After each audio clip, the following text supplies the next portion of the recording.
Yo.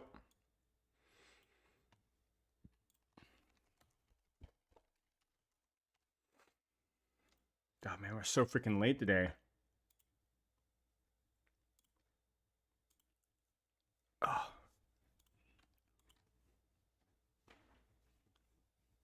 Andres, thank you for being on time.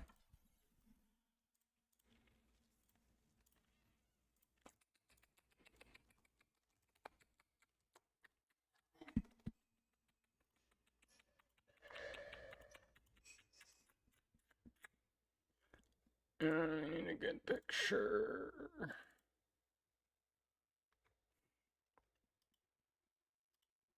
This one's kind of funny.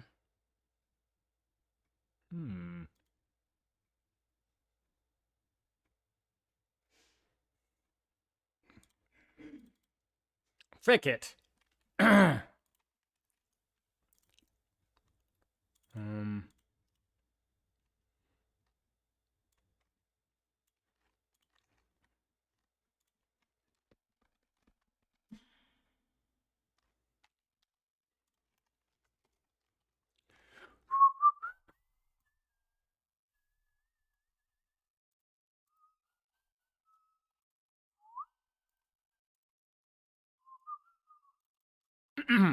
Okay.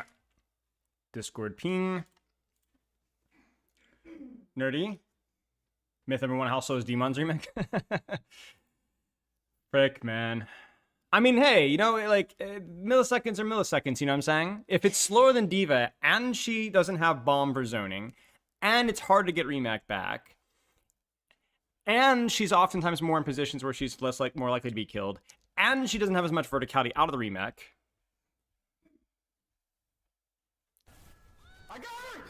Well, okay, so listen, Cactus. Listen, buddy. Listen, buddy, Ro. Okay? We're not going to that level of myth busting. You know why? Because it's too hard. We're not doing CarQ freaking crap. It's gonna be more like strategic stuff. You know what I'm saying? Esoteric stuff. Wait, your channel points not work? Which one did you do? Did you do this, I assume? There you go. I got you, Andres. Rip Dolly? Yeah. I was like actually kind of shocked, man. You like roguelikes or just Slay the Spire? I haven't played enough roguelikes to have a firm opinion on them. I've played Slay the Spire. I played Slay the Spire board game. I've played obviously a lot of Night Rain. That's about it. Loop Pink sub. Wrong one. What is the purpose of your existence? Which one did you want? This one? Northern Lion collab? When? Wait, who's Northern Lion? Is that the FromSoft guy? I think so, it is. Binding of Isaac. I've heard about Binding of Isaac. I think Hades is the other one people talked about as well. So we're working our way through things. I actually haven't played a lot of games recently. I've been playing mostly Slay the Spire, just chilling, because I'm still freaking working on this Dark Souls thing, because I don't want to start like another like new game until I finish my Dark Souls writing, and it's taking forever, dude. Balatro, yeah. I played a tiny bit of Balatro. Baggins tried to get me to play Balatro, and actually a bunch of people tried to get me to play Balatro. And I'm not saying it's a bad game. It's probably a great game. It just, yeah. Relying as a roguelike YouTube personality. Oh. Wait, the name sounds so freaking familiar. Like, I've probably seen him before. Northern Lion. Oh, yeah. I know this guy's face. I don't know what I've seen him before, but I know his face. His face is familiar to me. You still doing the video about your GM grind? Yes, it's almost done. The video is almost done. The reason it's taken so long is because my slowest video editor is on it. Love you, Sithiel. But he also does like the heavier like meme edits. So it's almost done. If you guys remember the 5-minute fix video where there's like memes throughout a 3-hour video, and that video was released like a month later than it should have been, that's Sithiel classic. Guy always overperforms on both the how long it takes to finish and the actual finished project, basically. Like, we were like 2.5 hours into the video, and there's still like random memes, basically. So, Darkest Dungeon, no, I know of it, but I haven't done it. Thanks, Ria, I appreciate it. Coaching sessions with higher level players are a lot more difficult in some ways, because I have to whenever you work with Overwatch League players, it's or like not Overwatch League players because he's not quite at that level, but like let's say very, very high level, like Champ 2 plus. You really need like multiple sessions and multiple more time to like get the flow and the feel.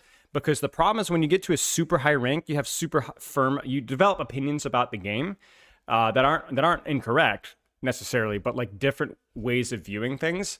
And this is like the way that I always worked with high level players is like you spending more and more and more time with them. So I kind of know like their vernacular and they know my vernacular. It's always very hard to like skip steps when it comes to like high level play. So it's a little tough. That's why I took a longer time with him. Vince.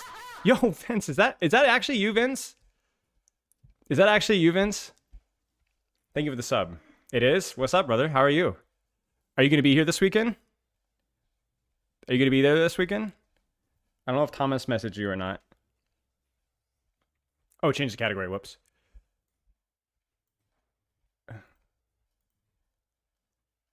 Category. Whoops. Overwatch. He did? Let's run it.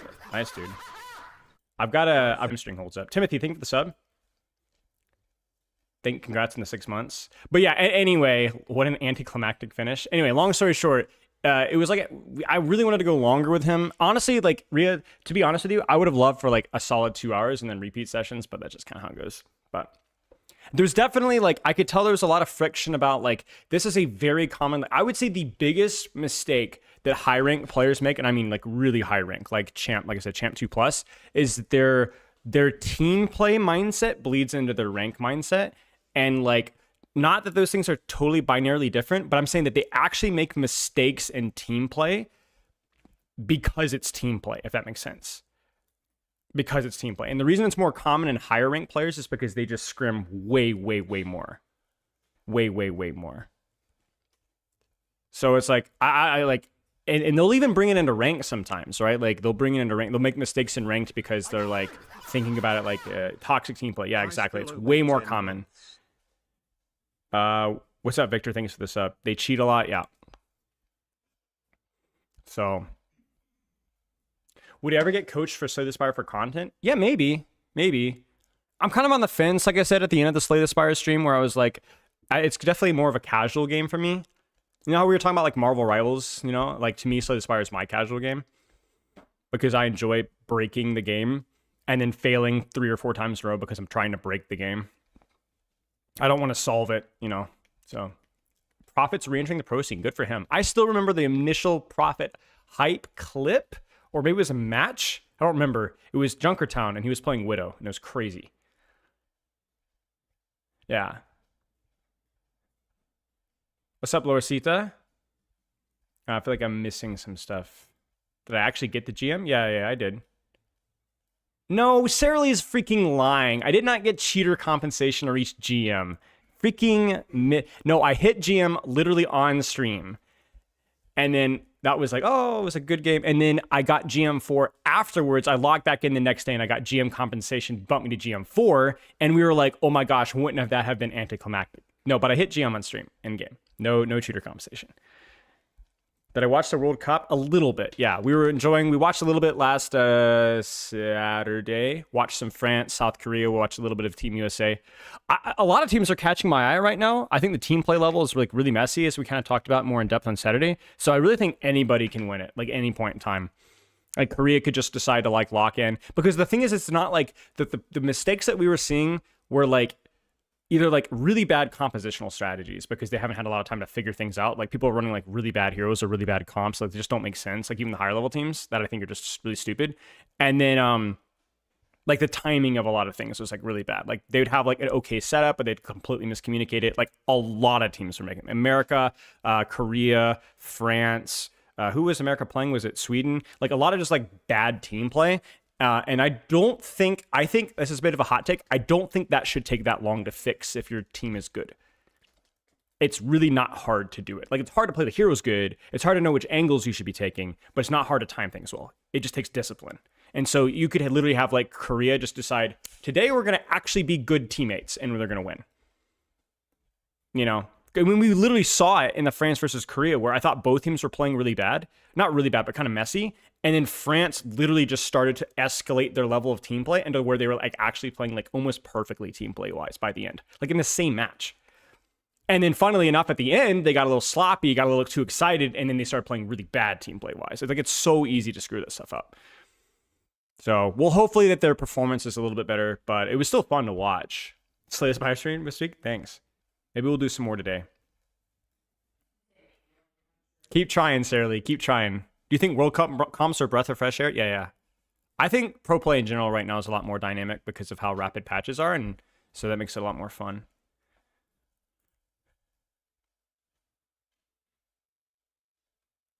Pepper, I have something about you being added to the list. Remind me later. There's apparently a system error. Oh, yes, Lexa, send it over. The hood released for the rivals? No. I'm curious what your thoughts are. I think from what I've heard, Rivals has had a lot of interesting characters releasing.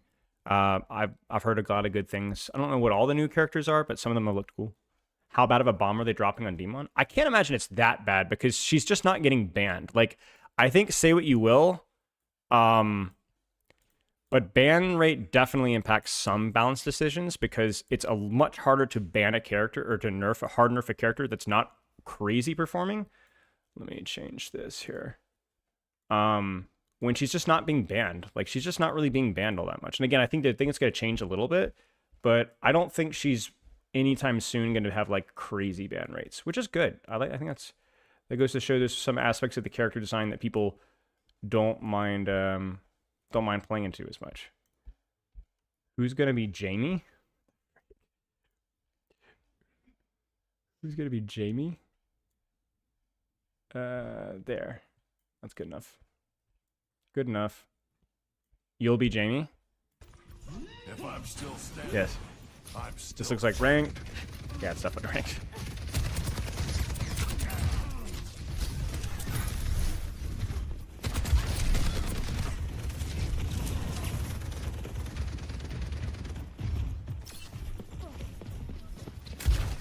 Fields online. Okay.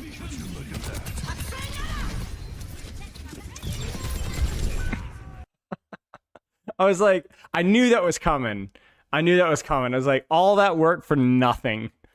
All that freaking work for nothing. You be Jamie, I'll be Adam? Okay. Oh no, Pepper, the text is coming off of this. Oh, it's okay. What's up, Agent? Yeah, he was definitely... I noticed his aim was looking a little screwy in the first clip there. Get fricked. What's up, Jacob? Mitsuki, don't worry about being overbuffed because you're a scrub. I think the character's definitely OP, but she's not the most OP character ever of all time. So, like, you're going to lose some SR if she gets nerfed, but you're not going to, like... I don't think you're going to get hammered. Like, she's, like, 55 right now, 54.6, which is definitely OP. Like, wow. But, like, there's been several characters just in the last year and a half that have been more OP. So, not that big of a deal.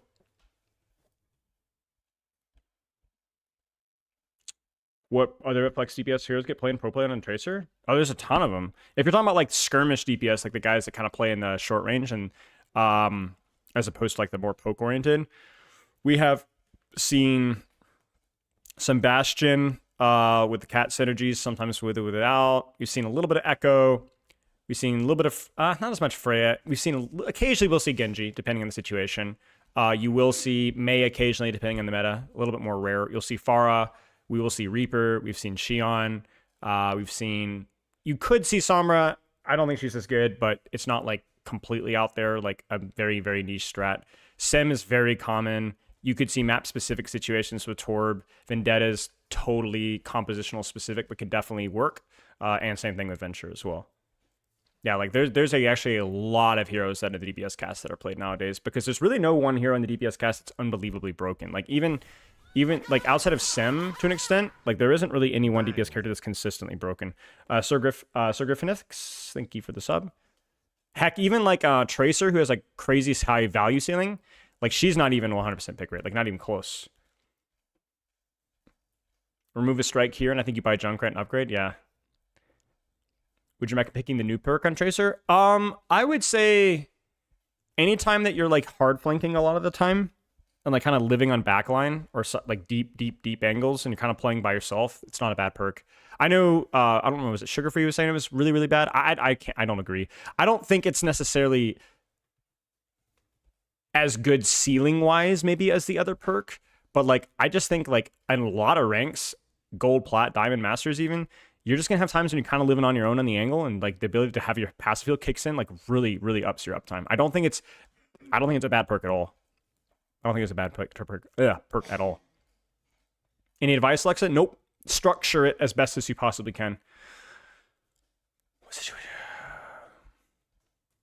But I think the new perk is like fine.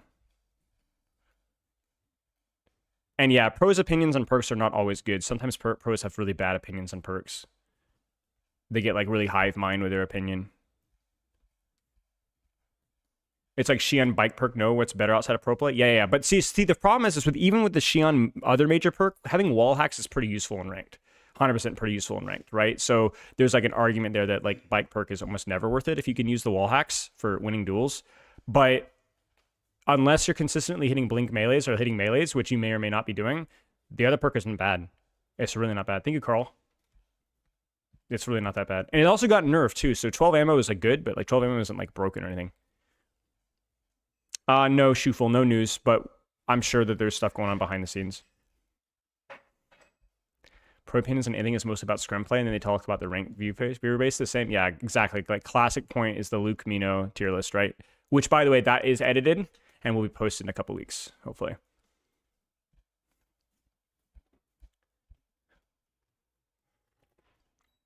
But yeah, I think the Praetor Mind perk is like actually good.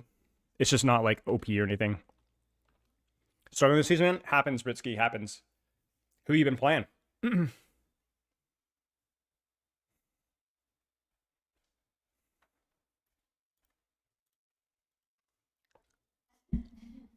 so sad they added flavor. Tracer, so Gemini mostly. Well, rank reset also screws stuff up. Thought they changed it to -7 or something. I think it's 12 instead of 20. If that's what you're referring to. M2 to E2? Yeah, it happens. Like, there's always somebody in my Twitch chat that has that happen to them. And it just sucks to be you, right? Because rank resets can be really volatile, and if you don't respond to that volatility well, you lose a lot of games. The good news is that your skill level's the same if you can just, like, lock in and just play the game without really worrying about it too much. But it literally happens every rank reset. At least half a dozen of my students or friends literally drop, like, 2 or 3 ranks. Because it's the same thing as drives. People play at the end of the season with drives. Some people go up, some people go down. The people that go up are usually the ones that are like more nonchalant about it. Like rank resets punish bad mental. And not like anger or tilt, but like frustration, getting discouraged, whatever. Which hero in Overwatch is closest to the Necrobinder by design? I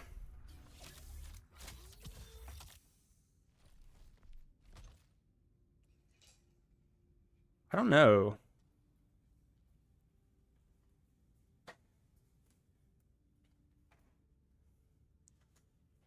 Maybe Domina? I don't know. I can't quite think of it.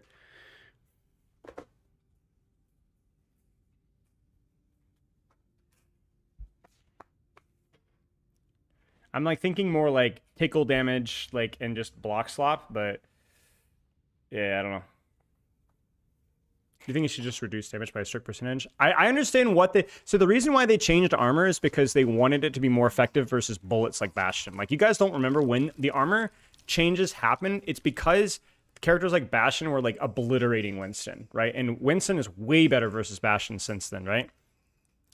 The problem is that I agree is that it was a little bit short-sighted, that it only was effective versus certain characters, and then there are characters like Hanzo, Cassidy... Junkrat, Torbjorn, or whatever, that were affected significantly less by the armor reduction. So, yeah, Reaper, right? So it's like, They need to do both. Like, I don't know if that's possible, but I made a video about it a long time ago where there needs to be like a minimum effective threshold. We actually calculated out in chat. So it's like minimum this reduction, maximum this reduction, so that it's like somewhat effective versus larger instances of damage. And I would love if they would do that. I don't know if Cactus Puppy, I don't think it's really something that he can do because he's he's just a community guy, but like it's definitely something that I think needs to happen for the consistency, because the problem with armor right now is that it is super inconsistent about whether it actually does anything or not. It does. It's just it doesn't. You don't really know if you're gonna do anything. Oh, Necrobinder. Oh, for some reason I thought the Silent. My brain. I was thinking the Silent. I'm sorry. What's up, Polly? But yeah. Like it doesn't do. It almost literally does nothing versus a lot of characters, and that's just kind of silly. So armor before was a flat damage reduction, but the promise is that multiple instances of damage, like Reaper Pellets, Bastion, whatever, were not getting reduced enough. Like they were doing too much, okay? So what they did is they removed the percentage damage reduction and reinserted the old version of armor back in Overwatch 1, which was just a flat damage reduction for instances of damage that were greater, whatever, right? But the problem is that means that armor is like really, really, really bad versus big honkers. Like 120 damage grenade or rocket, it's 5 damage reduction or 6 or something like that. It's hilariously bad. Like it actually doesn't do anything. So that's great if you're playing Winston into Bastion, but it's not at all helpful when you're playing versus big burst damage stuff. So that's the problem. And I think it makes armor really hard as a balancing tool as a result, because armor should be a form of damage reduction that a tank should manage. But sometimes armor is OP and sometimes armor is useless. And that is just not great. It's not even something that you should really need to be thinking about. Like you don't go, oh, they're on Bastion, so I'm going to pick an armor tank. That's not really how strategy works in this game, but that's basically what you're kind of forced to think about, which is kind of dumb. But we've already fixed it, quote unquote. I mean, I don't know if it's codable, but we literally did a whole project on it a long time ago. I can probably dig it up right now on my channel. Why didn't they mix the two? Well, that was my argument. Overwatch 2's armor is broken. We did a whole content piece on it back in the day, and like we mathed it out. And you can watch this video; it goes into more detail. But and I had a lot of the backseat coders in chat being like, "Oh, that's definitely codable." So I don't know if that's actually workable or not. But yeah, I would like to see armor be relevant so that we can kind of fine tune it a lot better. Armor's very OP against Soldier. Yep, armor's very good versus Soldier. Armor's very good versus Tracer, Bastion.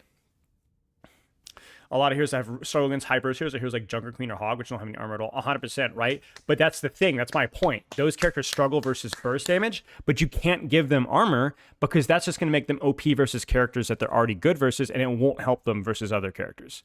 Like, armor could be a tool to just generally increase a character's survivability, but they can't do that. They just can't do that. Why wouldn't it be codable? I mean, I don't know. I just assume that I don't always know things. That's all.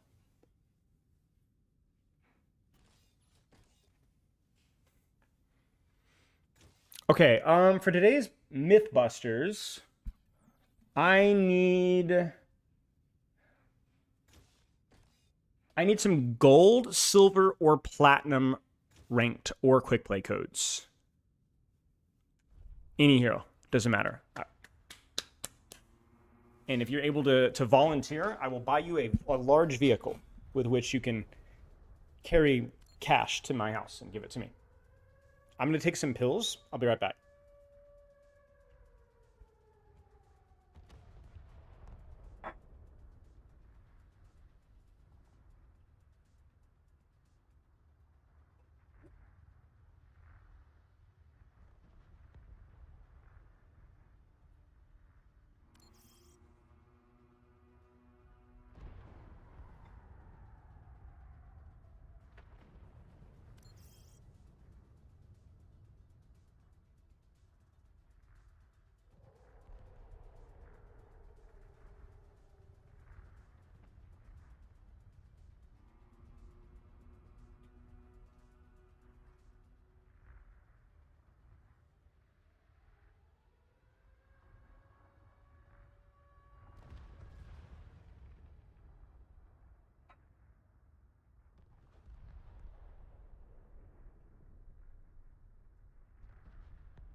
The happy pills. Have you taken your joy today? Yeah, that's what we're working on.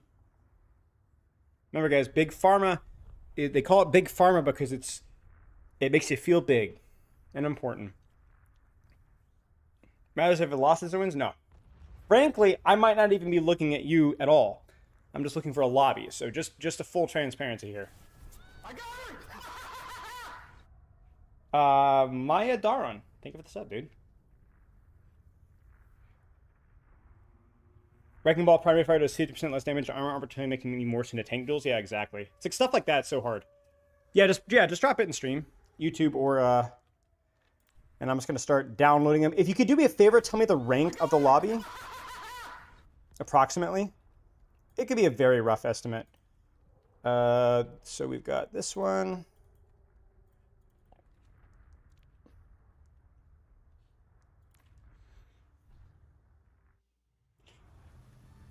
Plat 4, some golden plats, great. Somebody Doomfist, thank you for the sub. You guys, the real Doomfist just subscribed to me. Let's go. Love that, actually. Like platter on Potter Iso. Okay. Silver 2 tank on Rhine. We only need a few here, so I think we probably have enough now. But I will explain. Best I could do is Emerald 2 to GM5. Dang. Gold 5. Wait, no, we already got that. Silver 2. Wait.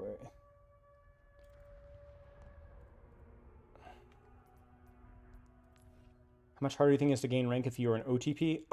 Not much harder. I think you have the advantages of being able to like know the ins and outs of your characters. The downsides is if your character has a bit of an OTP existence, like they're not very flexible, then you might find some auto lose games. Platish from Waloob. Okay, we're probably fine here. I'm not always gonna remember which one, but let's start with Blizzard World here. I'll start with Blizzard World. I'm gonna kind of peruse around. Ready for battle.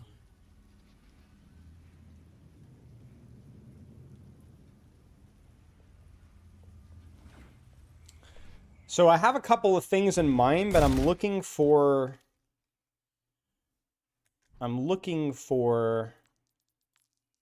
some good examples. And we will see if I can find some. What is the point of these VODs? I'll explain in a second. So I've got a couple, so full transparency here. This is kind of like what we're looking at. I've got a couple of myths we're going to be trying to bust here. So at least we're going to be discussing. Some of them, there's a couple of myths I think are true, and a couple of them that are not true. One we're looking at right now. So basically, here's what we got here. We're going to talk about spam damage. We're going to talk about, is the game easier? This one's going to be unrelated to the codes. We're going to be talking about sucking at Overwatch, angles equals bad, hit scan equals OP. But I want to kind of see... Yeah.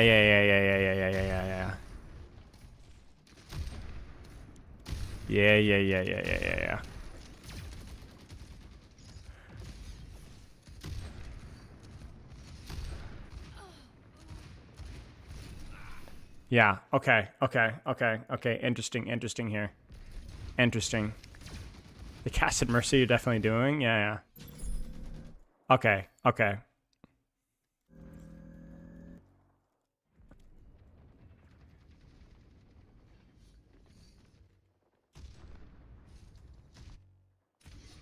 Dude, is this the 6? Did they die that fast? No way. Yeah. We gotta spec that blue Kiriko? I'm not specking the blue Kiriko, man. Personne n'échappe à mon regard.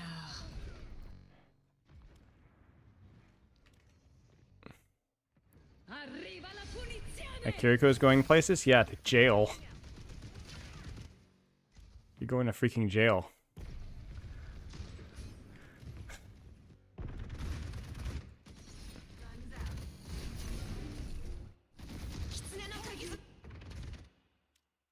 Can you myth bust why I'm hard stuck? No. Because you're terrible at the game. You're the worst person in the history of the universe. No, that's not true. There are 2 or 3 people that are worse than you. Just statistically likely, anyway. You need to pay me $80 for that? That's right.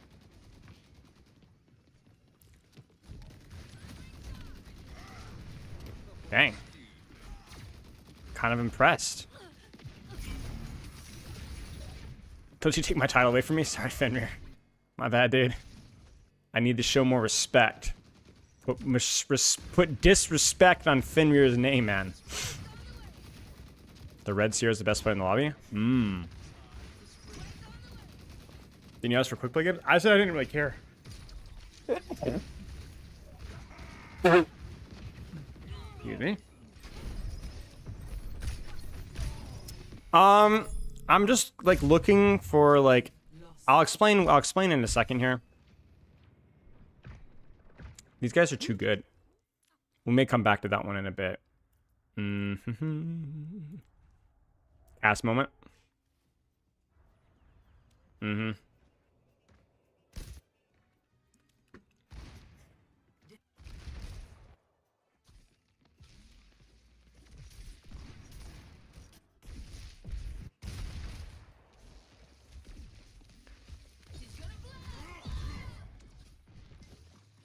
Vincent's not even there. What the frick is that Hanzo doing?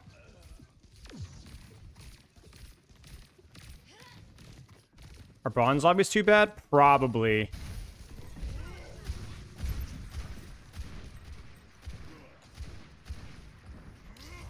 Yeah.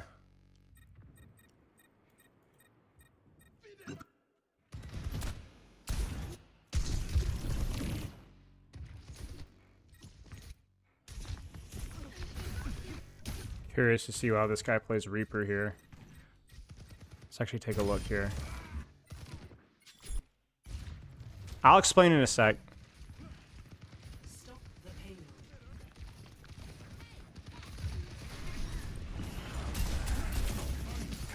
Not the best.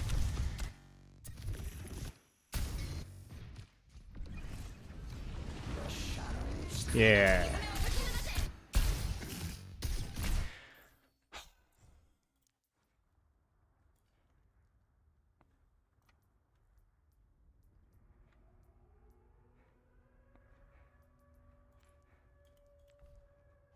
I haven't. Yes, I've seen some of the Malgo overrun rollouts are pretty crazy. Yeah, I have. Yeah. Okay, I guess we could kind of get started with a quick play game here. This one's not going to be super serious. So, okay, so I guess we should probably get started here. We're going to start off with some Overwatch Mythbusters. These are things that are either things that I see very frequently amongst the community, whether low rank, mid rank, or high rank. And I want to discuss these concepts a little bit more in detail, utilizing some gameplay examples. Obviously, the challenge for you guys stream-wise is I'm going to have to kind of peruse around and look for some good examples here because I don't just want to anecdote it. I want to explain why the myth exists, what the myth is, what my opinion on it is, why I think it became a myth, and whether there's some truth to it or not.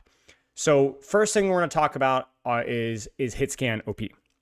And the reason why we talk about is hitscan OP is because I see this all the time. I don't know if you guys see this all the time where, you know, Cassidy's so easy to play, hitscan's broken, Sojourn's insanely strong, Emre's too strong, Ashe is busted, Hanzo's busted, Widowmaker even occasionally is busted. Basically, the consensus that we see across the board is that hitscan is always OP, hitscan is OP all the time. Now, which character they're referring to usually is more of a rank check, but yeah, we hear it all the time. Now, there is some truth to this.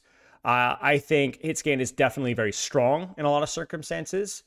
I think hitscan definitely has a lot more burst potential and a lot more pick potential from range, like objectively, 100%. By hitscan, we mean basically range DPS, not literally always hitscan, but just range DPS, okay? Poke DPS.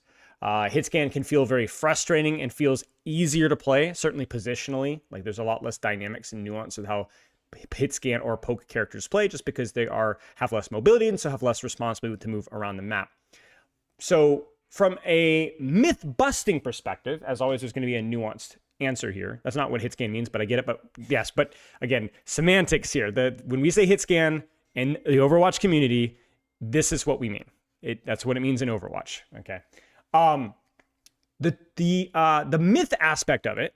Okay, the myth aspect of it is if we pull up the raw statistics, guys, because statistics literally tell everything here. Statistics over the last year and a half, 2 years, as long as we've had public statistics, you'll notice a pattern here. We'll go to the damage category. Okay. Hit scan is always and has always been in the bottom half in terms of performance. This is not a seasonal thing. This has been the case for over a year and a half, 2 years. Sojourn, Cassidy, Bastion, Emre. Bastion sometimes can be higher. These characters are almost always near the bottom. Sierra was good for a while, but again, near the bottom. Soldier 76 usually mid-table. Freya is usually way worse. Shion, even the pokier character, not doing super hot necessarily. Hanzo is usually mid-table. Widowmaker is usually bad or mid-table. And the Genji, Vendetta, Symmetra, Torbjorn, Onrun, Venture, Pharah, Reaper. We'll call Reaper technically not poke for, he's hit scan technically, but not poke. These characters are always universally near the top with very few exceptions. Ashe is usually decent, has been for quite a while since she got giga buffed. She's not on this list for some reason, but she's usually mid-table, okay? So poke characters, statistically, always underperform. Always underperform. Without, she is, am I just blind? Oh, yeah, you're right, yeah. I'm just blind. Yeah, they always underperform. And the projectile or brawl or dive DPS always overperform. So hit scan is not OP, myth busted, right? No. So the reason why hit scan is not OP is because it doesn't always perform very well. However, there's a lot of reasons why we need a lot of nuance to that. First things first, people chronically underrate the value of trading in Overwatch. Characters like Genji, Vendetta, Onrun, Venture, heck, the very concept of a proximity-based DPS, we'll call Skirmish, okay, Skirmish DPS, Reaper, right, Junkrat, these are characters that are very likely to die for many of their kills, just based of having to get close to finish kills. So people will look at that and be like, oh no, this character's not good, they die every single time they go in. But a 1-for-1 trade in Overwatch, especially with just coincidentally the fast speed of Genji, Vendetta, Reaper, these guys are really fast to come back to the fight, is generally an objective fight advantage for you. In addition to that, if you get a trade kill in the backline without demanding any resources, you probably not only got your one, but you also got a couple of cooldowns from other players too. You got their attention. Okay? Number two, this is the other thing here. We have to be very careful. Yeah, exactly, Dunder Mifflin. We have to be very careful that we're referring to mouse and keyboard, not controller. Because if we pivot to controller, all of a sudden you're going to notice characters skyrocket in win rate just based off of their range pressure alone. Now, not skyrocket's maybe not the best example, but in general, controller players are slightly more biased to the aim assist that range pressure can provide. Pick rate as well, exactly. So keep that in mind.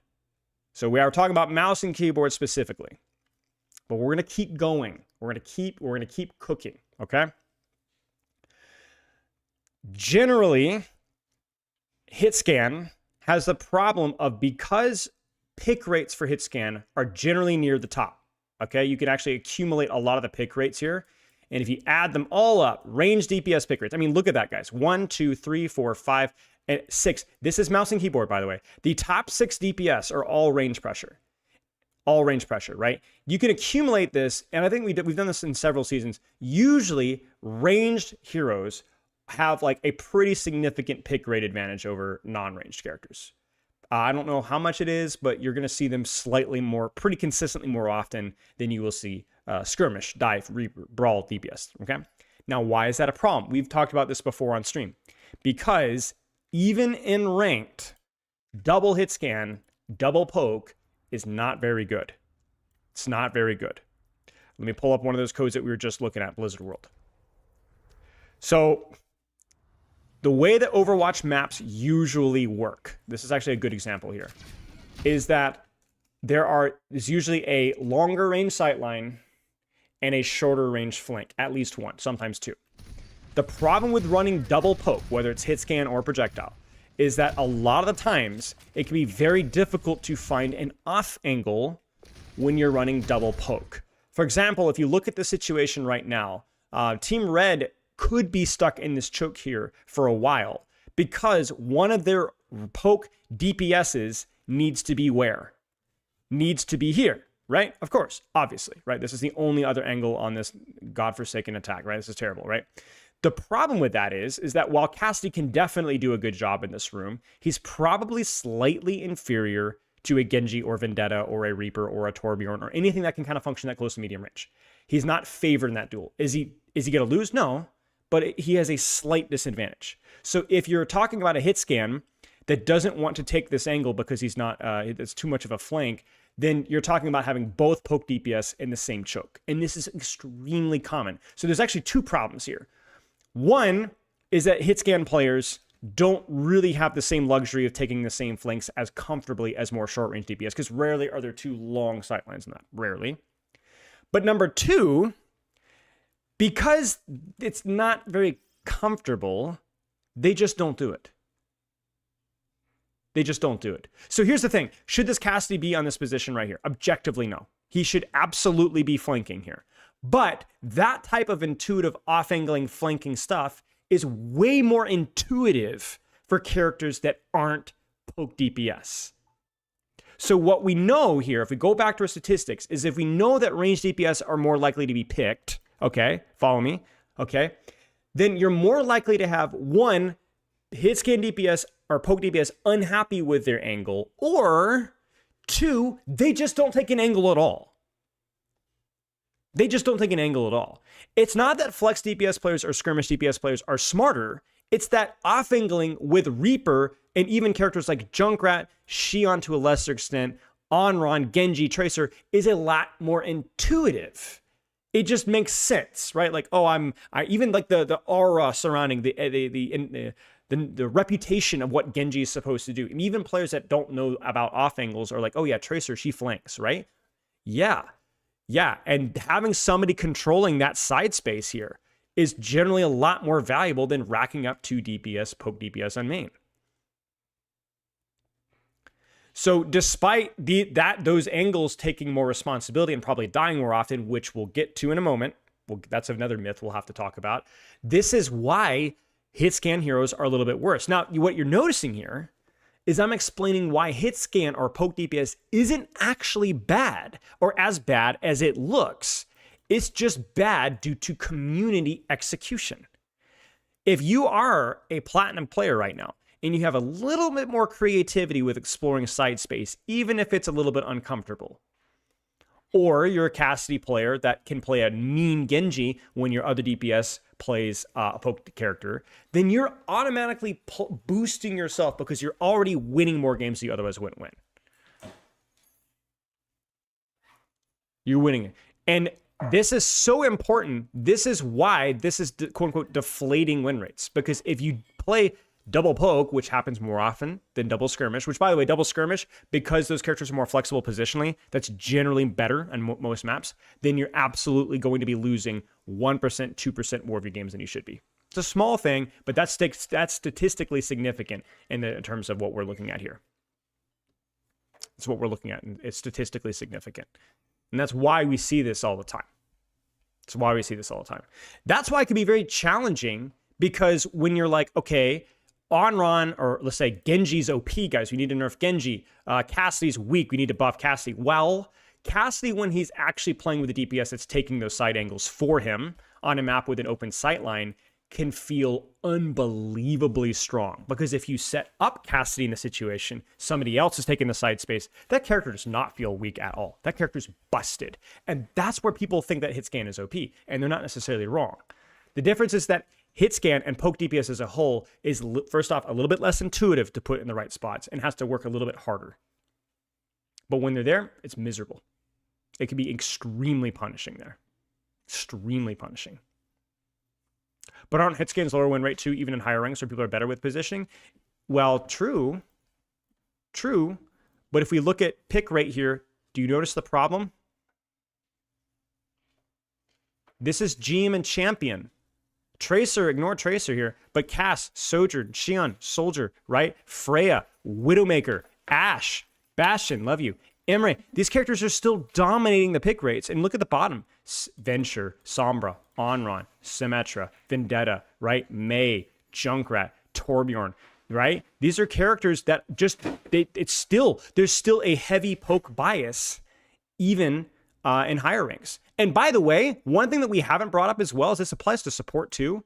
This applies to support too. And what do you notice about the support heroes that are at the top of the pick rate? Kiriko, Ana, Juno. And this is higher ranks, right? Right? But if you go to low ranks, watch this. A lot of poke. Not as much quote-unquote brawl. So those longer sightlines are not only contested by your other poke DPS, they're also contested by all your freaking supports, guys. And you know how low-ranked support player play. They will play the long sightline, sit in the back, and just poke or heal. So having any presence on side space is unbelievably important. And what usually happens in low to mid-rank games is you will have tank on main, both supports on main, hit scan, or both hit scans on main. And if you dare to run Reaper, Genji Tracer, whatever, start to expose side space, you have a massive advantage for winning that game. You have a massive advantage for winning that game immediately. Immediately. So this is why hit scan is, yes, could be absolutely, and it often is OP, but it can be very challenging to balance around this because the way that most people play does not lend itself towards that at all. So the reason why in higher ranks, even though they know how to position better, they're still not performing better is because you still in higher ranks have way too many double poke, triple poke if you include support situations where there are way too many people on the same angle, even in higher rank. And or they take side space, but they're just contested by an equally skilled Tracer or Genji or whatever else. And those characters are going to do a little bit better. Or Vendetta or whatever else. There's a lot of complexity to these topics, but when it comes to map control, this is by far the #1 contributing factor towards there being such a disconnect between how hitscan feels sometimes and how hitscan actually performs sometimes. Does that make sense? Now, the question here is, we brought this up earlier, if you're the only flanker skirmish DPS that's taking side space, why does it feel so bad? Like one of the things that I hear complained about all the time, this even happens with tanks sometimes, like, you know, Ball, Ryan, Genji, Vendetta, Tracer. I take the side angle, everybody freaking looks at me instantly. Everybody, I just die instantly every single freaking time, like over and over and over and over again. I never can do anything. I can never get anything done. I flank exactly like Spyro says, and I just die off a cooldown. There's something wrong. The strategy doesn't work. Okay, let me see if I can find a good clip here. Okay, this is actually a great clip right here. Okay, so obviously this guy's timing is terrible. Like we could see, I mean, okay. Pharah, my queen. By the way, what do we say about flanking, right? You never see a hit scan or poked character doing this, right? The timing of this is terrible. But I want you to look at the amount of attention that he's getting. 1, 2, 3, 4 people. 4. And if he gets pocketed here, look at the response from the Reaper. Look at the attention. Look at how many resources he's forcing there, right? Look at how it sets up. Like, if we had timed that better, oh my goodness gracious, we would have popped off there. Now, this is why angles don't work. Angles don't work sometimes. And because #1, the important part of angling is the timing. When you are going in like this as Reaper, it is a little bit less intuitive to synchronize your pressure at the same time, okay? So like right now, you kind of feel like we see Juno torpedoes. I hear stuff going on behind me. So I'm like, all right, let's go in. But because I'm playing away, split, deep for my team, it is harder to be a team player when you're on off angles. It's harder to get the timing right. So yes, timing is technically easy, maybe, but it is objectively harder to time things correctly when you are not stacked with your team. So this Reaper player has a good idea. I like the TP, I like the target, I like everything. He just needed to wait about 4 more seconds or 5 more seconds. His tank isn't spawn, yeah, but so is the BAP. I get it, right? So the timing aspect of things when you're flanking or angling is harder. Solution, check your team. But there's another, maybe more important reason about why angles are bad, okay? Or the downside of off angles. The reason why angles can feel really, really bad is, as you can see here, because the spreading of team fights is a lot less in lower to mid ranks. The second that anybody breaks the rules and does like what this Reaper's doing, right? especially if they're a flanker, right? But anybody. It could be Cassidy here. You could be a tank. It could be a flanking Kiriko. It could be literally anybody. The second anybody doesn't play by the rules, playing with your tank, why? Well, you're not supposed to be over there. You go back to your team, right? The enemy team either does one or two things. They either ignore you, which, or they freaking wet themselves. They completely overcompensate. Like this Winston right here, this is actually one of my students. This Winston probably needed to stay on main and contest this backline and trust that his team was going to deal with the Reaper, right? So there wasn't follow-up, right? But we have a literal 4-man peel back that even if this Reaper was better timed, would be at least 3 or 4, like at least 3 people turning around. It's way of an overcommitment from the enemy backline to a problem that shouldn't take that much of a deal to deal with. So what happens here is the problem with angling in low to mid ranks is that low to mid rank players will take responsibility for the map control by angling and then be shocked, surprised, or punished when everybody on the enemy team focuses them down. You watch this in high ranks, there's a much more measured response, and or there's multiple people taking angles, so you can't all focus on any one, but everybody in their freaking mother wants this Reaper dead. Everybody's in on it. And that instantly forces Wraith. And the problem with doing that is that people will take a good angle at a good time and use their cooldowns well, but they are surprised at how much attention that they get. Now, how many of you guys remember my climb to GM, right? When I was playing support, right?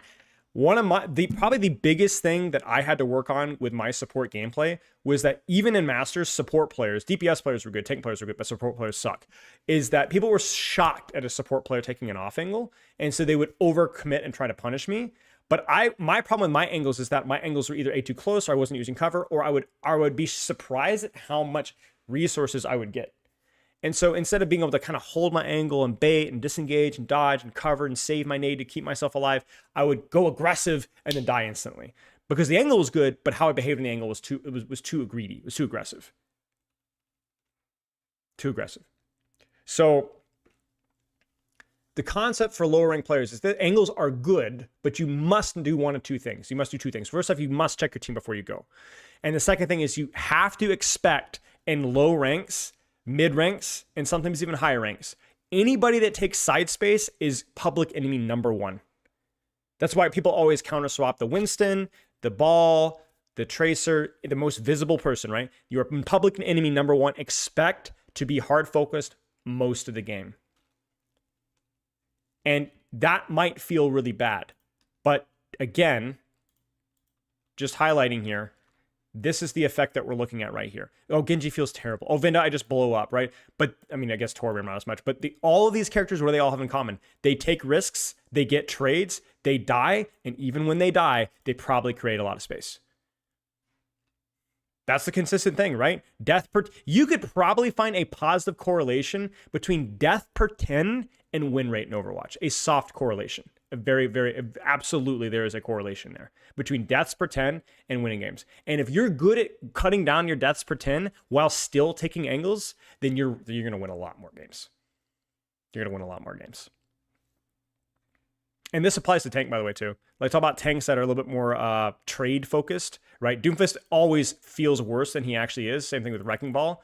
Same thing with Ryan, because those characters are very much in your face, and they can die. Doomfist especially has crazy deaths per 10, but he when he dies, something freaking happened, you know? And if you can expect that overcompensation, you can do even better. You could do even better. So that's the problem with angles, is it's harder to time things, and you got to be expected. Now, the reason why I bring this up is I actually noticed this phenomena in open queue. So you guys saw I got placed in gold in open queue, and I was kind of screwing around in Mercy, trying to not smurf or anything. So just kind of watching the games. One of the things I noticed in open queue, and we'll talk about this when I release that project, is that like basically matches boil down to which DPS succeeded on their off angle and didn't feed or was able to get a trade. I mean, I'm literally talking about like 25-30% of the lobby's agency was on one player in 6v6. In 6v6, because the tanks never took angles in gold open queue. Like, never. Like, they just never. Not unless they were playing ball or something. It just never happened. But there would always be that one feeding Reaper, Genji, Vendetta, Venture, Sombra, whatever else. They'd always go absolutely bat crap insane on the back line or the flank. And they'd either literally die off a cooldown and throw the match, or they would just die, but they'd get their one, or they'd force enough cooldowns, or they'd win their 1v1, and then they would just win like 70% of their fights. There is so much responsibility in those DPS, like whatever DPS was taking that flank, because the supports never did it, the tanks never did it, and that was it. That was it. And so your experience will be super volatile as a result. And if any of those DPS players had just been a little bit more attentive to cover usage, timing a little bit better, managing resources better, or if anybody else had taken an off angle, then it would have been a lot more. And I believe Gavin's talked about this as well. I believe statistically in lower ranks, I think DPS is the most impactful role in the game. I'm 95% certain. And that is because it is the role that coincidentally also more intuitively takes flanks and angles, especially if they're not running poke. Especially if they're not running poke. I'm convinced that's why. I'm convinced that why. Is that the most impactful role is DPS in low ranks because they are the ones doing things like this. Doing things like this. Nobody else freaking does that. Nobody else freaking does that.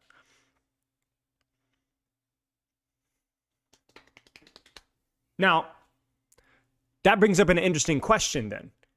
The question is, okay, so if nobody's angling, is there any other aspect of Overwatch that can get broken because nobody's angling, right? Like, surely there has to be some other ramifications for that, right? Well, funny thing, you should ask random chatter that I'm making up in my brain that isn't actually there. Absolutely, that's true. Because what can you guys think of some aspects of Overwatch that could be broken if nobody ever takes angles? Maps, right? Maps, right? That's definitely a point. Like, certain maps are going to favor certain compositions. Choke slop. Yeah. AoE slop, rant incoming. Yes. So there is basically, here's the concept here. If you don't have good angling or intuitive flanking, then one way to win games in low ranks is to have some version of AoE slop. Some version of AoE slop. That can be spam damage, that could be AoE healing, that could be AoE ultimate. We won't go down the entire list here. But one of the problems with Overwatch, as of like the last recent, like let's say the last couple of, last year or so, has been the number of grenade things that Overwatch has. I want to shout out SVB, much love, who actually talked about this in his review of coming back to Overwatch a while ago and trying it out.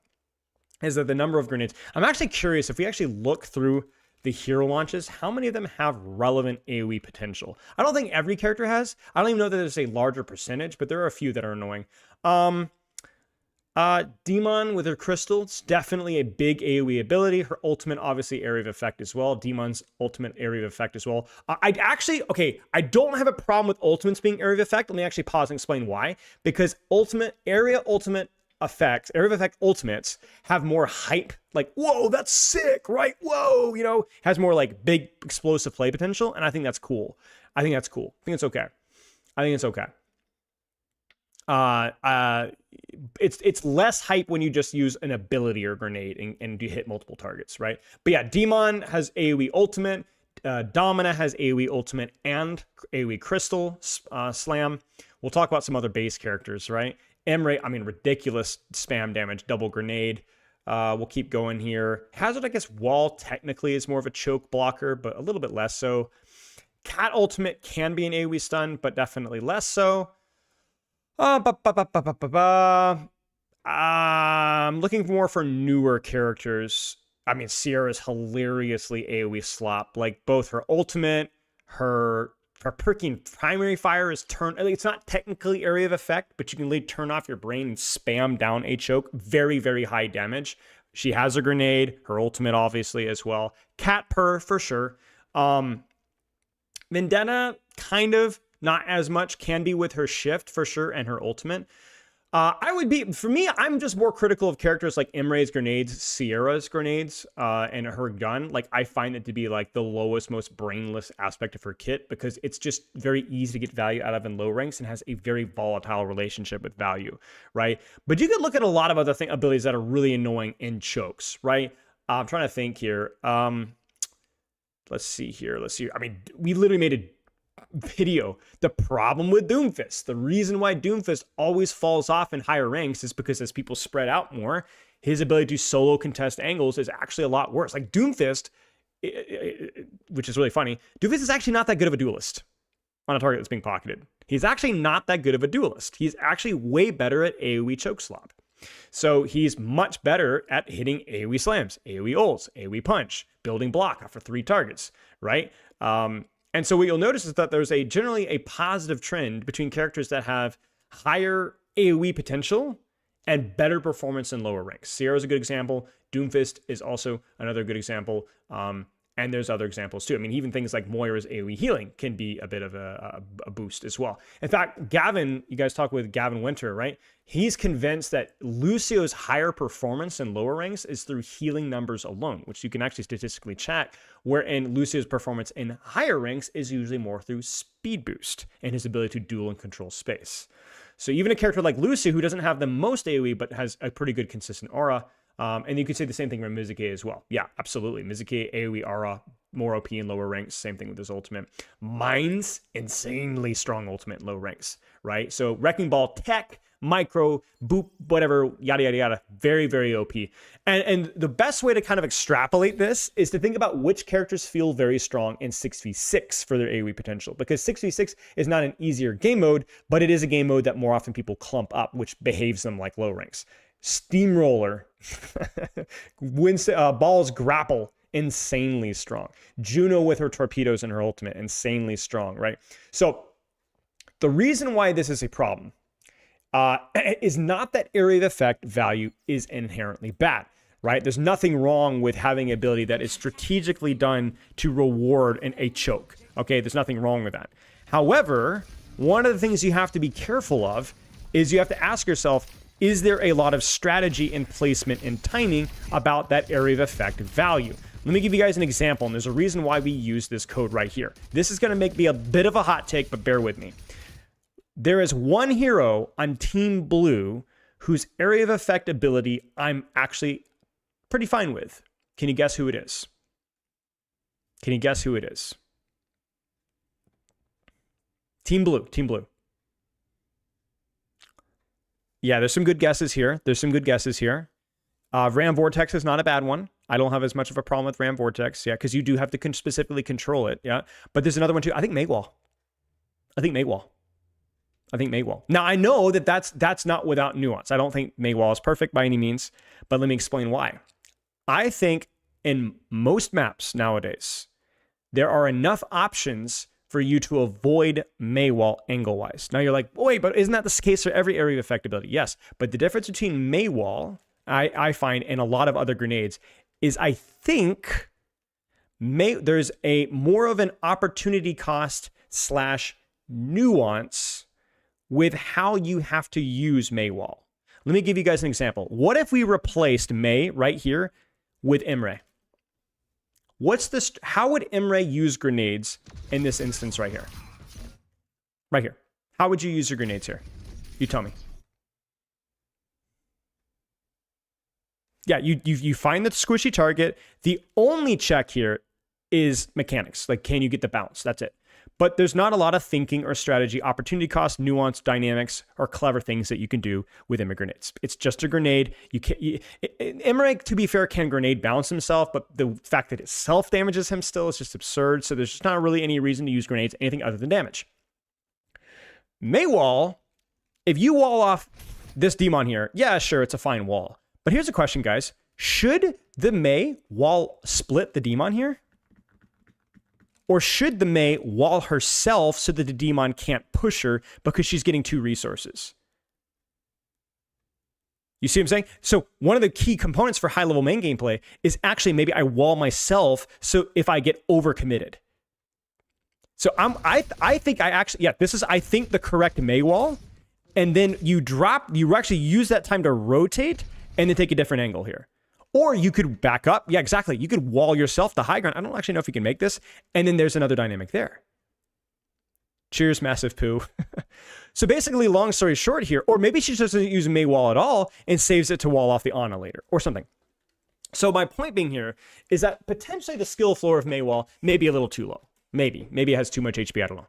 But one nice thing about this particular area of effect ability is it's not one-dimensional. It could be utilized for both to wall off the demon, or it could be used to assist you to reposition, or it could be used to split or cut him off, or whatever else may have. So there's actual multiple ways to use Maywall. Okay? So that's just not the case with my grenade, at least significantly lower. It's not interesting enough of a grenade for it to actually function. I think Bastion Grenade's probably a better example of a grenade with a little bit more nuance. Junkrat Mine is an area of effectability that has a little bit more nuance as well, certainly, right? It's a much better mobility tool. It's a combo tool, and it's a resource. It's a much better area of effect ability.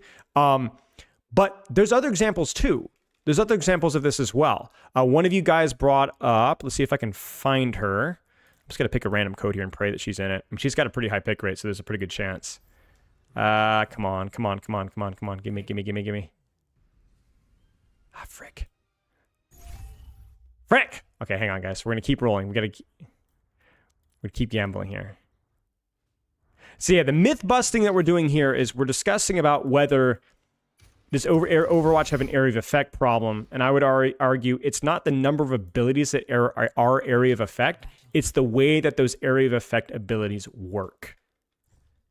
Is that too often those area of effect abilities are just exclusively used for damage on chokes and aren't good enough and used in other circumstances. I mean, heck, Emre Grenade is not even the most consistent ability in terms of 1v1. So you actually rely a lot more off of your pistol. So there's no like, okay, if I use my grenade for spam here, now I can't duel. No, you don't need, grenade is, it's not saying grenade is bad for duels. It is good for duels. It's just not as good as you might, it's not as important as say like Bastion. So if Bastion uses grenade for repositioning, well, now he can't duel as much. Are you kidding me? Where is this character? You freaking kidding me? Come on, man. Ready for battle. Guys, the girlies are disappointing me. Who can guess?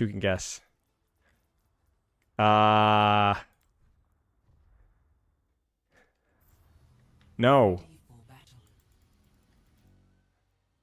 Guys, who is it a character who has an area of effect ability with opportunity cost? And here's your hint. This ability's opportunity cost has become a lot saucier recently. Yeah, Juno. Okay. Bless you, Riku. I love you, my friend. Thank you so much for being here. Okay. So Juno's an interesting one because Juno's torpedoes have gone over a few tweaks. It's a heal over time. It's a burst heal. It's a damage ability. And as of especially recently with how fast it is to cast in proximity now, it's actually a pretty important 1v1 tool. So torpedoes is a phenomenal 1v1 area of effectability. It's part of the reason why she's so oppressive in 66, right? But when you use your torpedoes, which I see a lot of low and mid-rank Junos do, like they just want to jump up there and hit as many targets as they possibly can. Nowadays, there's a lot of opportunity.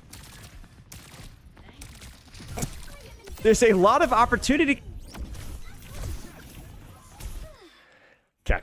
There's a lot of opportunity cost here about, I could hit multiple targets here, but I could also take, an angle here. And if I get pushed by Moira, Junkrat, Mizuki, whatever else, man, this is hard to have a conversation now. Torpedo is an important 1v1 tool because it's basically instantaneous 75 damage. And you could do so while moving and drooping and woo, like you don't even need to aim it, right? So if you use it in a 1v1, well, now your ability to support your team is like pretty significantly worse. It's pretty significantly worse. But if you use it if you don't use it for your 1v1 and then you don't have it for your 1v1, your ability to duel is a lot worse. Like basically is it 85? Wow, okay. I'm way out of the loop here. So basically the reason why I like torpedoes a lot is it's not a dueling tool. It's not a healing tool, 1v1 healing tool. It's not an AoE healing tool. It's not an AoE damage tool. It's all of them. Like right now, if you use your torpedoes, it's going to compromise your ability to keep your Ashe up by a little bit. But it's also going to be compromise your ability to keep yourself up in a 1v1, right? So it's, I think, a really interesting AoE tool because like Maywall, there are multiple ways that you can use it, and your ability to interpret the situation about how you use the cooldown is part of the skill. It stands for Honor Grenade as well. No? Yeah. Honor Grenade. I wouldn't say Honor Grenade is the most area of effectability of all time, but for sure. Yeah. I mean, it technically is. And yeah. So what I'm arguing here is that when I note it's not necessarily an argument against area of effect abilities, it's against damage slop. Okay, which just coincidentally a lot of times happens to be area of effect. A lot of area of effect.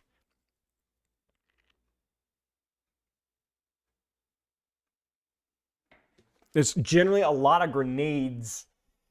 Area of effect is a necessary evil because characters have super mobility. That's actually false. So what's the problem with that argument? Think about what you said. Characters have too much mobility, so area of effect is a necessary evil. The problem with that is because versus characters with super mobility, area of effect has zero impact. You see what I'm saying? So you can use this argument for CC or burst healing, but area of effect is actually the inverse. It doesn't do anything versus super mobility. That's the point. And that's why it's OP versus low to mid rank characters, because they don't always utilize that super mobility. Right. So if you want to talk about like crowd control, sure. But that is the balance danger, though, to your point, is that if we see super mobility's solution as being area of effect value, then we don't necessarily deal with the problem. You can't aim at the characters, so you chuck the AoE in the general direction. I see what you're saying. But if those characters are in the right spots, 100%. Last thing I'll say about area of effect abilities is I think there's a general consensus that like if you are low rank and you don't know how to take angles, you deserve to die to area of effect spam, which yeah, I can get the argument of like skill issue, but part of my problem with that is that I think people don't always learn through punishment because they don't always correlate the punishment with the action. Like if they have a firm belief about grouping up with their teammates, dying to an AoE empowered punch from Doomfist might not necessarily, or a grenade might not necessarily teach them the correct way to play. And there are certain maps, like W says on Nepal and Lijiang, that might not always be avoidable to avoid the AoE choke slop and to avoid the AoE spam slop. The other thing about area of effect damage as well, which we didn't get into as much detail, is that often it can deny cover value, which is a very dangerous thing to deny. It's why people don't like Jetpack Cat in many situations. You have to be very careful about breaking the rules of Overwatch, aka dying behind corners. And that actually happens with Doomfist too. You know, you can be punched from behind cover. You can be outranged. Basically the hitbox. They've nerfed it recently, but there's a lot of things that like feel cheap. Basically, it's the inaction. It's hard to see, and it breaks the rules, right? And there's a difference between Wu Yang bidding an orb behind cover, which you're like, okay, that's annoying, but that took an effort and skill, versus okay, I accidentally died to a character that didn't even know I was there. So, long story short, you're noticing we're kind of following a theme here about. Hit scans OP, not OP because people don't take angles, and then, angles are hard because people overreact, and then because people don't take angles, area of effect value can be very OP in low to mid ranks. Yeah, people do learn better from positive reinforcement, which is a very challenging thing from game design. Very challenging thing. And okay, let's bring this into our next point here. Okay, so like, one of the things that we've brought up is how a lot of newer characters have like kind of AoE slop, and I think Titan was saying about like hypermobility. Like hypermobility can be a little bit too strong in Overwatch. How many of you guys have heard the claim, especially on Twitter, that Overwatch is too easy, too forgiving nowadays? Back in my day, if you made a mistake, your face exploded, you died, Jeff Kaplan personally showed up and beat you to death with hammers. The game is just too forgiving. It's too easy. It's catering to casuals. Season 9, you should just die over and over again. Right. All right. Yeah. I hear this all the time. I hear this from, the mid rank old school 6v6 truthers. I hear this from the modern day 5v5 sloppers, and I hear this from high rank players. I hear this from low rank players, a lot more. And I'm going to try to go through a couple of the points here because I don't think treating it as like a straw man here does any help here. So I think one of the things that I hear is, let's talk about like, what does harder mean? So harder would be if you define harder as it takes more time to reach a higher rank in Overwatch than it used to. Then I don't know that that's necessarily true or not. I think right now Overwatch is very rewarding because first-person shooters are very popular right now. So a lot of people that have first-person shooter experience, let's put it this way, if you have first-person shooter experience and you jump into Overwatch, you might have a pretty good time picking up Overwatch and just applying your first-person shooter experience and learning it quickly. I've worked with a lot of brand new players to Overwatch that have had no first-person shooter experience. Those players seem to be climbing at about the same rank as they ever have. Do you see that the problem in this discussion? Like, what do we mean harder? Like, what do we mean? Is it harder to reach a higher rank? And then we start talking about, oh, well, now Champ 1, everybody can get Champ 1. Like, the bell curve was a little bit broken back in the day, which obviously was not true at all. They literally have the percentages out now, right? Like, people are just making stuff up. But then, oh, no, wait, but placements were broken. How many of you guys saw Lightning Bolt placing like Champ 5 or Champ 4 when the guy's a hard stack diamond player, right? Like, I say hard stack, but he's a diamond player, okay? And like that is true. That's a problem with the placement system. So you notice that we have to narrow down our argument here. Were placements with new accounts broken? Yes, to the point where they literally have a streamer name, Champ 1 Fresh. Yes, placements were objectively broken, but I don't think that's what we mean when we mean the game is easier. Is the bell curve more forgiving than it was as of 4 or 5 seasons ago? Yes, but the bell curve now is actually more close to what it was in Overwatch 1 because we know objectively, from a percentage-wise, it was way harder to reach GM and Champion in terms of playtime than it was back in old Overwatch 1 days. Okay? Is the game, another consistent one that we see a lot of time, is that post Season 9, the game is a lot less punishing because you have larger health pools and so on. I'd actually argue that it's not necessarily the case. I think if anything, burst damage has remained the same. Certainly not as much as I would like. I think burst damage is way too OP right now. I think the game is in many ways too punishing in some aspects, at least in terms of how fast you die. But that's a different argument. Having a higher, more burst damage focused aspect of the game does not make the game harder. It just means that burst damage is more OP. That's all it means. Burst damage, people die faster for their mistakes, but it doesn't mean that the game is easier because the opposite is true. If I'm flanking with Ana right now, I can explode if I make a mistake if I have 200 HP, but I can also explode you. I can 2-tap you with grenade, shoot, nade. Nowadays, I can't do that anymore. I have to live my presence on the angle longer. That plus things like passive heal and so on like that. So when people talk about is it harder or easier, I think objectively old Overwatch 1, even though there's a lot of like burst damage right now, I think old Overwatch 1 was more punishing outside of some of the sustained slop arrows that we've had. Like it was a lot easier to die and to get one shot in a lot of situations. But that just means it was more punishing. It doesn't mean that it was necessarily harder. Harder in a PvP game is subjective based off of your competition. You understand what I'm saying? Everything is subjective based off of your competition. And if everybody has the same opportunities, then there you go.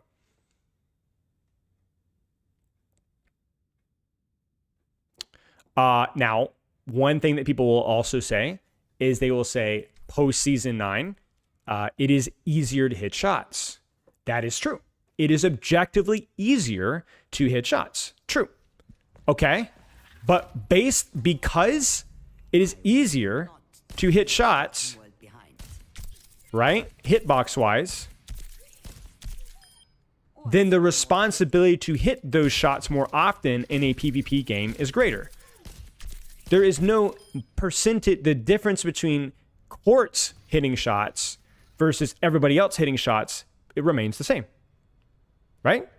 So if I want to pull an arbitrary number out of the air, prior to Season 9, Sojourns were hitting 42% of their rails. After Season 9, Sojourns were hitting 42 to 51% of their rails. And the champion players were hitting closer to 51, and the bronze players were hitting, I'm just completely making that up, but you guys get what I'm saying, right? So your job was hitting 35% of your rails back before Season 9 was good enough. It's not good enough anymore.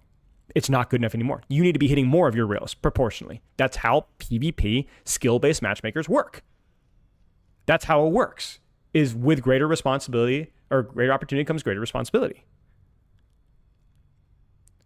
So if you're saying it's easier to hit shots now than it used to be prior to Season 9, that is correct, but it is not easier to win games. Another thing that we'll say a lot, and I'll see this a lot of the time, is they'll say that hero kits are too forgiving now. How many of you guys have heard that? Hero kits are too forgiving. Too many characters can just get out too many get out of jail free cards. Too many characters who just live, get away with mistakes, not be punished for those mistakes. Now, What is that argument actually? That's actually, we've already addressed this point, actually. Do you guys remember? What point are we addressing? Let me give you guys an example. Hazard goes in, he could just block out, or Ram could just go in and block out and not get punished for his mistakes. They just never die for those mistakes. Oh, Kiriko takes an angle, she screws up, she just Suzus herself and teleports out. She never dies for her mistakes. What argument is that? Yeah, exactly. Is the game less punishing? Okay, what do you define as punishing? Do you define punishing as in you die instantaneously for your mistakes? In which case, yes, there are characters that die instantaneously for their mistakes more often prior to Season 9, and old Overwatch 1 designs definitely died more for their mistakes. But being punished for your mistakes through death doesn't mean that you aren't losing the game. Right? Kiriko is a great example of this. Kiriko is one of the most flexible characters in the entire game. Kiriko getting cleared on an angle and getting her Suzu forced when she gets cleared on the angle is a bad thing for the Kiriko player. Bad thing for the Kiriko player.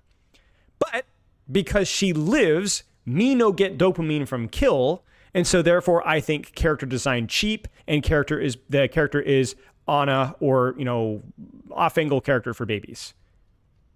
So what we've defined as a character design that I don't like, we have now extrapolated that, we have translated that into character design is too forgiving, aka game is too easy. That is not the case at all. The way that games are easier or harder is based off of whether it is easier or harder to win the game. At least those are my definitions. And if anyone has a different definition for that, that's fine, but then you need to be precise with your terminology, and people are not. You're not.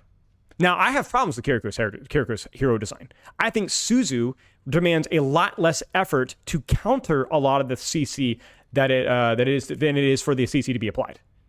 But that's a hero design critique because it doesn't feel meaningful for me to do that, right? That's not a Kiriko's necessarily OP critique. Not definitely in pro play for other reasons that we've talked about a million times, but it doesn't feel very good. In the same way that Ramatra may not be the most OP tank in the game, but I don't like how easy it is for him to survive, even if it's not easy for him to win games. I don't like how easy it is I want my tanks to die when they make mistakes. That's why a lot of people like 66, and I don't blame them for it. It feels good when you're rewarded for a tank making a mistake with a tank dying. But it doesn't mean that the game is easier. It just means it's easier to punish mistakes with death. Right, there's a bit of a difficulty and frustration. Exactly. Right. I mean, Marvel Rivals is a great example, right? Like Marvel Rivals supports can keep you up for 6 years and throw the game because they screw up the support hold. Is Marvel Rivals support too forgiving? Yeah, but that doesn't mean that it's easier to play. But wait, hang on a second. It's probably easier to play because you don't have the same amount of agency to impact the fight beyond that. You have to be very specific with your terminology. So the number of mistakes that a tank can make and live does not dictate how easy the tank is. The question is how many mistakes can the tank make and still win the fight? Does that make sense? I mean, how many times have we seen Roadhog get out of situations that he had absolutely no business getting out of, and yet his team still loses, right? This character is just a constantly middling tank, right? But this is why we have to be super critical about this. Is why I've always been like the semantics police a little bit, right? Because it's really important that we be diligent with our definitions here. Does reward punishment being more obvious in 66 make it objectively easier to do the correct play? In many situations, yes. I think my whole 66 critique was I actually said about I like 66 tank because it's more intuitive when you made a mistake. But I didn't like 66 because it wasn't as intuitive for taking space, at least not right now. But you're absolutely correct. I think one of 66's biggest strong points is how intuitive it is when you screw up. But in 5v5, yeah, in a 5v5 tank, you're more likely to have your team suffer for your mistakes. Because the reason why the terminology matters is because I think our understanding of like our experiences is very important. We need to know what we like and what we don't like and be able to clarify and communicate things. I think like a lot of media literacy is being able to not only interpret what something is trying to be communicated, but being able to interpret what you're feeling in a logical and precise manner. That's very, very important, not just for feedback, but also for me to know what I do and don't like, right? Because pull is tantamount to death if all of your space is lost with life fever. Exactly, right? Like sometimes it's better to let the tank die because that tank may die for a purpose. So let's finish it up with like a big conclusion. One of the big things I see is that nowadays the level of play is just so much worse in high rank than it was back in the day. Now, this is kind of putting it all together. And so this one's going to be very, very hard to argue with because subjective experience, when put so broadly, is almost impossible to argue with. It's like saying nowadays people just aren't as friendly as they used to be. And it's like, I can't really disagree with that, but I don't really know how could I approach that? Because like your experience might be different than mine, and you might even be right, but I don't know how to approach that. So like when I hear high ranked players saying that, there's like a lot of ways to a lot of things to unpack there. Are they talking about like, is it less punishing, more punishing? Do they dislike or like the meta? Do they felt like they were rewarded by making a good play by instantly killing people and rewarded by making a bad play by instantly dying? Do they dislike the skill expression of the characters that they're playing with and against? Like for example, Kiriko has a very high skill ceiling, but that skill ceiling is a lot more like a Marvel Rivals skill ceiling where you cannot fail your timings with Suzu and Kitsu or teleport, but it's not very visible as much as it is with like, let's say an Ana or a Lucio, right? It's a lot more visible to see the skill ceiling of those characters, or a Tracer, right? Whereas Kiriko's skill ceiling is a lot more like not as satisfying to play around with. That's more of a design thing, but it is a fair criticism. A lot of it is also just like hindsight's like people's memories are just inaccurate. Like the level play isn't higher. I mean, we went back and watched a lot of old 2018, 2019 play, and the level play was not any lower or higher. I think it was probably even higher nowadays, from just like a more of like a macro perspective, micro perspective, like very broadly. And I think there's other things. We could go even deeper, right? Like, I don't know, like how often how many pro players grind ranked nowadays as opposed to back in the day, right? Like maybe there just aren't as many pro players in ranked, so your champ ones are more likely people that aren't necessarily the tier 1 pros. Like maybe the tier 1 pro players are just playing scrimmages, and that's kind of it. This is definitely a thing, and like there are certain Age of Empires 2 pros that I follow that game for pro scene. They barely play ranked at all. They basically just scrimmage, and they don't play ranked much at all. And so is the dearth of the tier 1 skill playing ranked affect people's experiences in ranked? Like that's a subjective experience, and it may or may not be correct, but it's worth unpacking. And so from my perspective, the way that I would look at it is I think one of the things that I would like to see that is probably very tangible is if we look at like, let's say Grandmaster Champion pick rate and win rate, right? Like we see characters like Junker Queen Hazard, Hazard's always doing well. Roadhog feels like he's always doing too well. I would like to see Winston do better in higher ranks more consistently, right? I think Winston is one of those characters that I don't think is visible enough in high ranks and hasn't been in a long time. And I think that would improve the level of quality because Winston is coincidentally one of those tanks that usually dies when he makes a mistake. Right? So that not only do I think Winston has a higher, more enjoyable, satisfying skill ceiling subjectively, I also think that objectively he just dies more from mistakes. So that feels better for the people playing. Like it's more punishing, right? Yeah, I know, Baggins, I know. If we go to the damage heroes, right? Like obviously there's some really niche hero picks here, right? But like this is why I always want Tracer near the top whenever possible. Characters like Tracer and Xion, even to a lesser extent Genji, right? Characters that like, when they make mistakes, they die. Characters with the ability to kind of like make plays, but that like take high effort, right? If we go to support, right, I find it very frustrating here that Jetpack Cat can definitely die, but this character, compared to like an Ana, like Ana dies when she makes mistakes. A lot of other supports don't. Brigitte, I think, also dies more often than not when she makes mistakes, and a lot of other characters don't. Ana has a lot more hype moments, right? Characters like Idiari don't take as many risks, have a much more boring gameplay loop, and it's much harder to tell the difference between the skill levels besides just raw aim, right? That's it.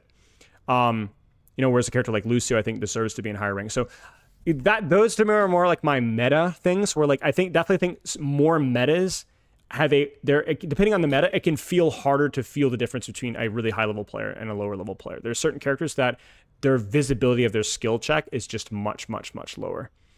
Much lower. And I don't think that's like a major critique of mine. I think overall, like balance wise, it's okay.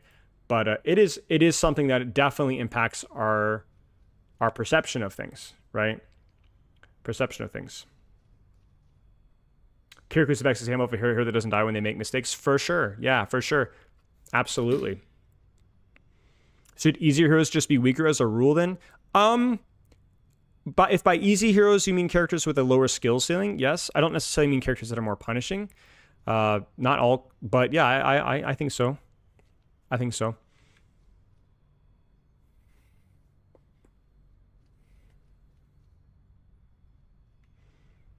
Demon is a noob stomper by that logic. Well, I think Demon right now strikes me as like a middling skill floor, skill ceiling tank. I think she's not as visible, but I think she is more punishable than other characters. But I don't disagree that some of her numbers could definitely be tweaked to make her more punishing or more punishable. The game has not gotten much easier or harder in terms of the heroes. It has become harder in terms of the effort I need to do my role's job. I guess, but why is it harder to do your effort, your role's job now? I would kind of push you on that a little bit. I mean, you're arguing my point here, but I think it's important.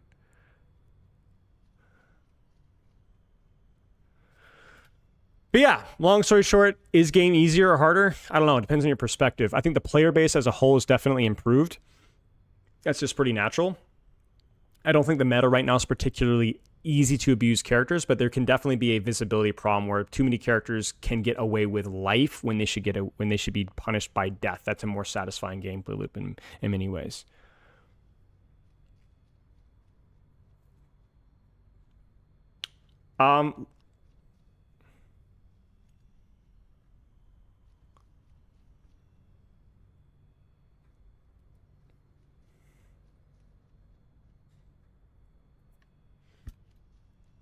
Oh, last little myth I was going to talk about here.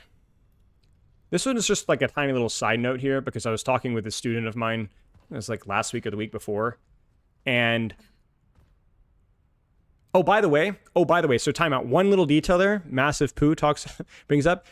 The more time has passed, I've become a little bit more of a fan of the heal nerf passive, the thing that Season 9 brought around. Now, I think you guys remember our discussion with Hawk. I think the way it functions is like a little too goofy, but I like the fact that it rewards good play for people that actually have tempo, the people that disengage and take a second. That's good.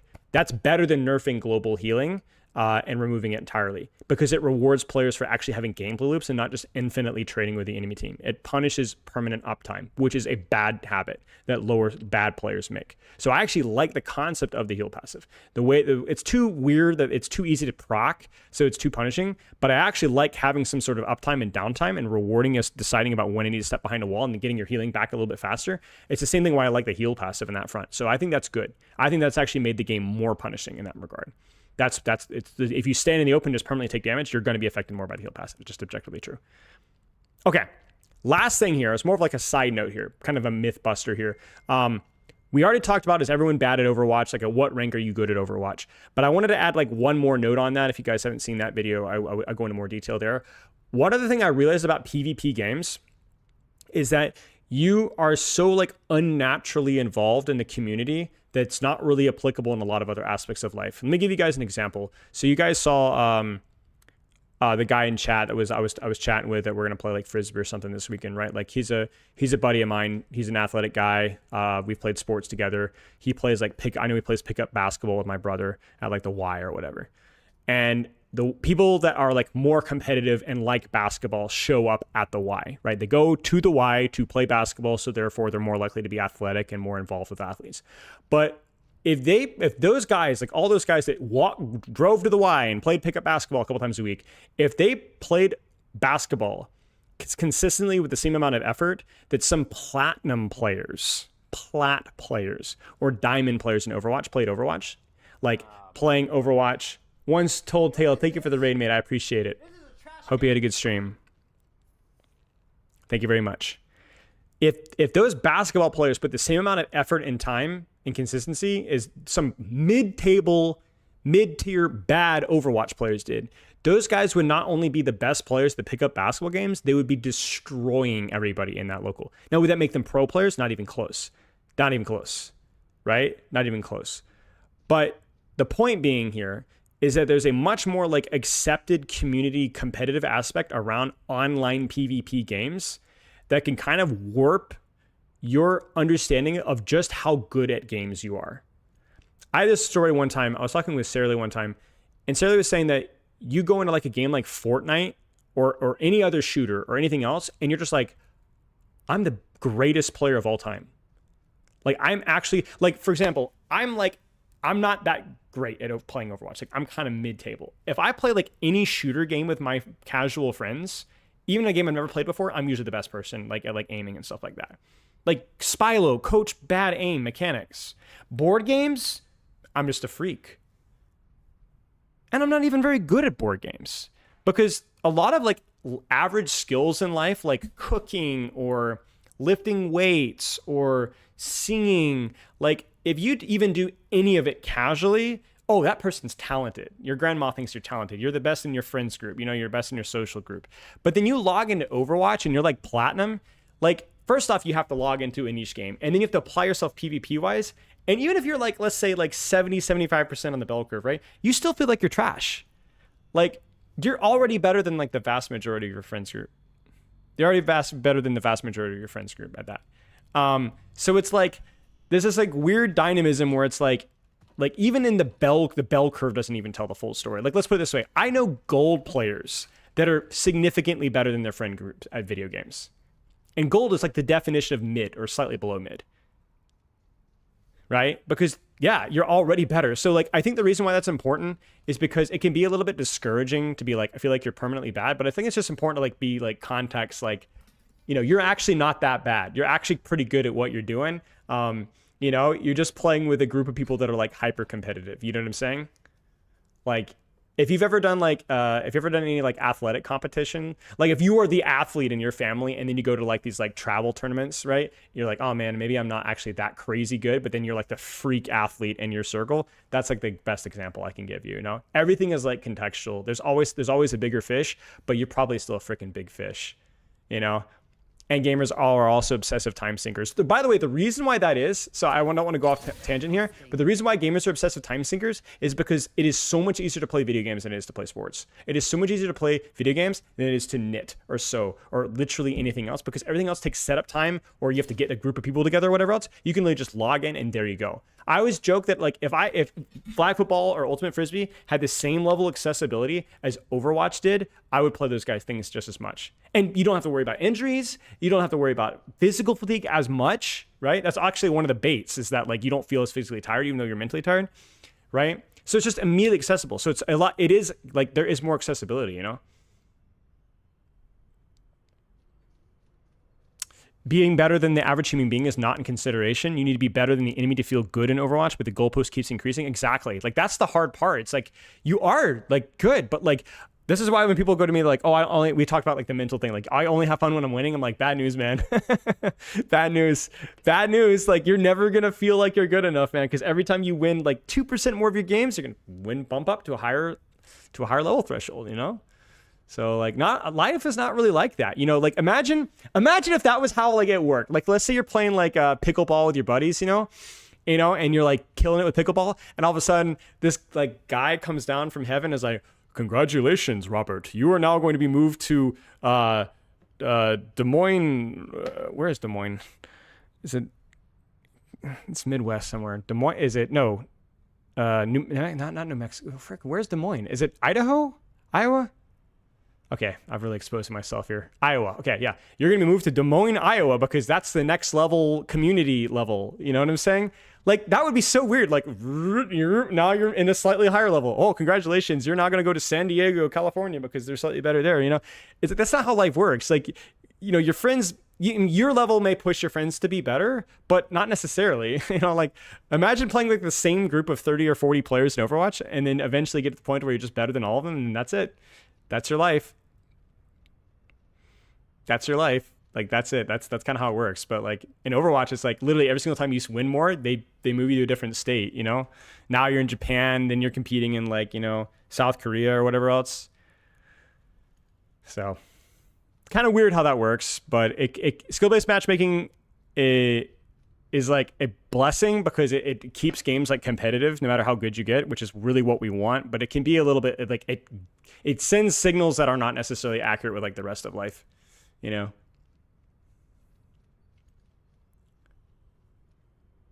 Doing gameplay today? Maybe, yeah. So anyway, I don't know if that's really a myth, but figured it would be worth discussing.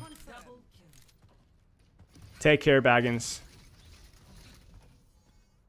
I mean, heck, even going to the gym, right? Like Baggins is going to the gym, right? How many of you guys in chat, be honest with me, how many of you in your friend group consistently go to the gym or even just like exercise consistently, like 3 or 4 times a week, right? If you do that, you're probably already in like kind of the minority. Not like a tiny minority, but like I would say 30%, 25%, sometimes even lower. And then if you exercise with any sort of consistency or have done so for years, you're like, oh, you're the muscly one. You're the athlete. You know what I'm saying? You know what I'm saying? It's like you're already like you're the weirdo, you know? You know? Dude, I'm at the age now where like I'm freaking depressed, guys. Cause okay, here's like we're off the Mythbusters now, but like okay, you guys want to hear my life story? So I grew up like with a lot of all my siblings, we all did sports. Like we're all sports. Grew up in a big family. We're all playing versus each other. We're signing up for baseball and football, and we're doing like basketball and everything. I have gotten to the point in my life, especially in like the last 3 or 4 years, where I'm the oldest sibling. I have watched all of my siblings, almost all of them, with a few exceptions, become old. I've watched it happen. It sucks. Like, some of it's good. Some of it's good. Like they have other responsibilities.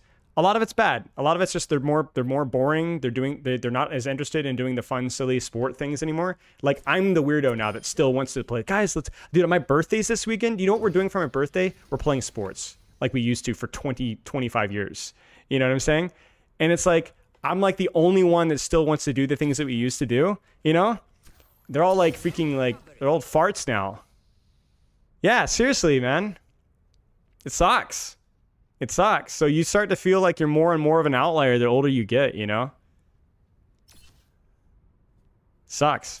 But it was like, I never thought that my family would be like that, but here we are. It was like such a fundamental part of our childhood, you know? Yeah, I'm like, oh, you know, Jacob, he's going to want to play video games or board games or want to play sports or something, you know? And yeah, it's just, yeah.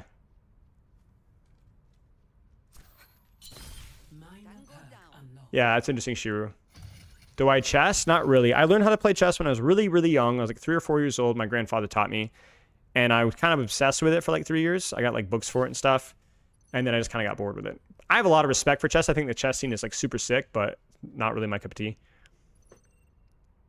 They in the Matrix, dog. It's lonely. Yeah, not fully. Like some of them, they have like kids and stuff, which is like cool. And I love kids and I love playing with their kids. And obviously kids are a huge part of the responsibility, but sometimes it's not all like responsibility. I think some people like let the weight of the world weigh them down too much. You know what I'm saying? There's some parts of being an adult where you do need to mature. You need to grow up. But like, I think people correlate like the good parts of the important parts of being adult, taking more responsibility, taking care of others, taking care of yourself, having a game plan for your life, working, stuff like that. They correlate that with just being generally boring, disinterested, and like taking the and like that sucks. That kind of sucks. Chess has no patch updates. Yeah, it's a terrible game.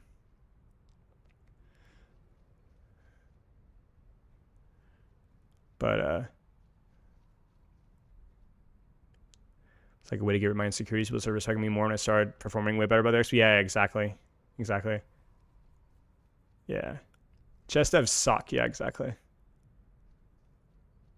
Exactly, Oct. Find like uni where you find a lot of smart people that would be the smartest in their town, but because they're trying about other super smart people that become average. Right, exactly. The professional 4 in a row scene. Is that Connect 4? Honestly, Connect 4 was a really fun game for me as a kid. I like Connect 4.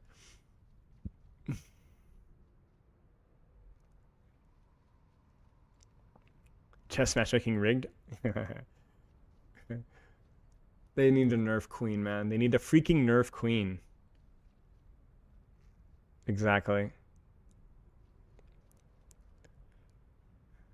I had that realization with Age of Empires. It was like, you don't need all your pieces to be balanced, because if everybody has access to the same pieces and has to control them all at the same time, it's like managing it's like saying that all of Anna's cooldowns or all of Genji's cooldowns need to be equal in strength, right? Right? Some cooldowns are more valuable than others as long as you all have access to the same.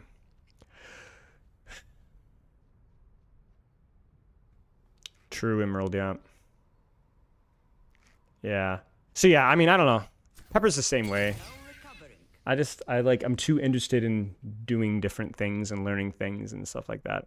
I think the other thing too is it's like, ironically, I don't have kids, but I spend a lot of times, I've spent my whole life teaching and working with children, like all the time. And doing that like keeps you young, man. Like, cause you're like, you see the same like wonder and excitement about things, and you start to value that a lot. And you're like, man, I never want to lose that, you know? StarCraft 2 or War 3 be peak, yeah. Double kill.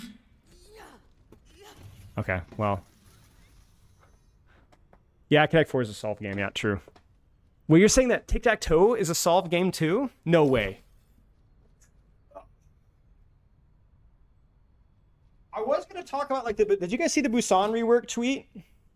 The Busan rework tweet? Like, the person that did the Busan rework tweeted about it. I can't pull it up on stream because Twitter doesn't work on my computer.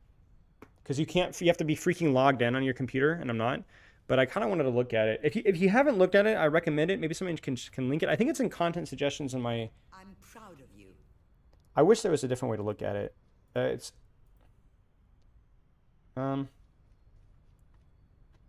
don't know if it's in my Discord.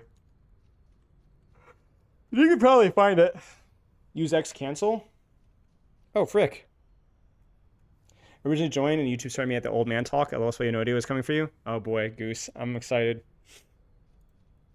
Listen, man. I've been told for the past 10, 12 years, just wait till you're, you know what I'm saying? So frick off.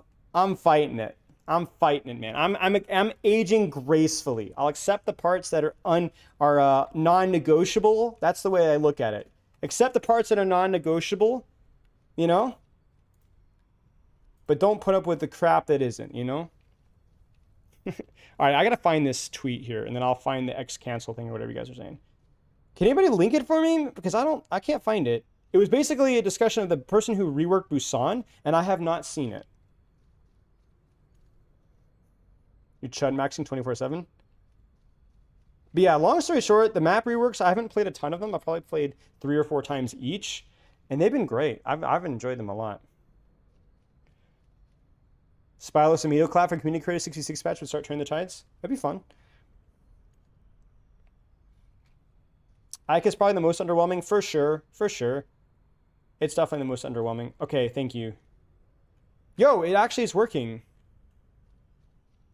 Wait, I don't even have to, like, do it. It's actually, like, letting me do it. I mean, it's still cancer to look at, but... Okay, give me a second, y'all. Give me a second.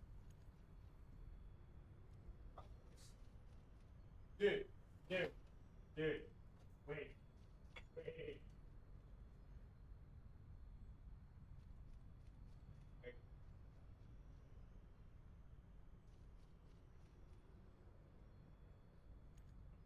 Oh, shoot.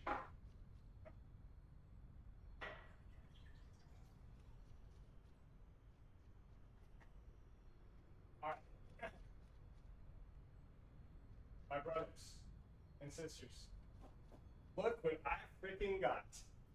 Ooh, freaking orange juice. It's freaking orange juice. We had some extra orange juice. I freaking love orange juice. All right, let's pull this tweet up. Get that vitamin C. Yeah. Okay. Juice? I mean, it is juice. Thank you, guys. Okay. Jorge Murillo? I actually don't think I've met this person. I don't think I've met this dev before. Hey, all. One of the level designer both the Rio, Paraíso too, and Busan rework. I want to do a breakdown of the changes starting with Rio. Near the attacker's spawn, I add an elevator and a high ground pool, as well as a new route to the left to help break the choke.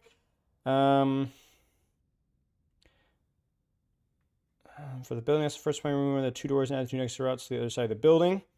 Adding a new rotation options for also reduce the footprint of the awnings for better wall climbing and writing. Okay, nice.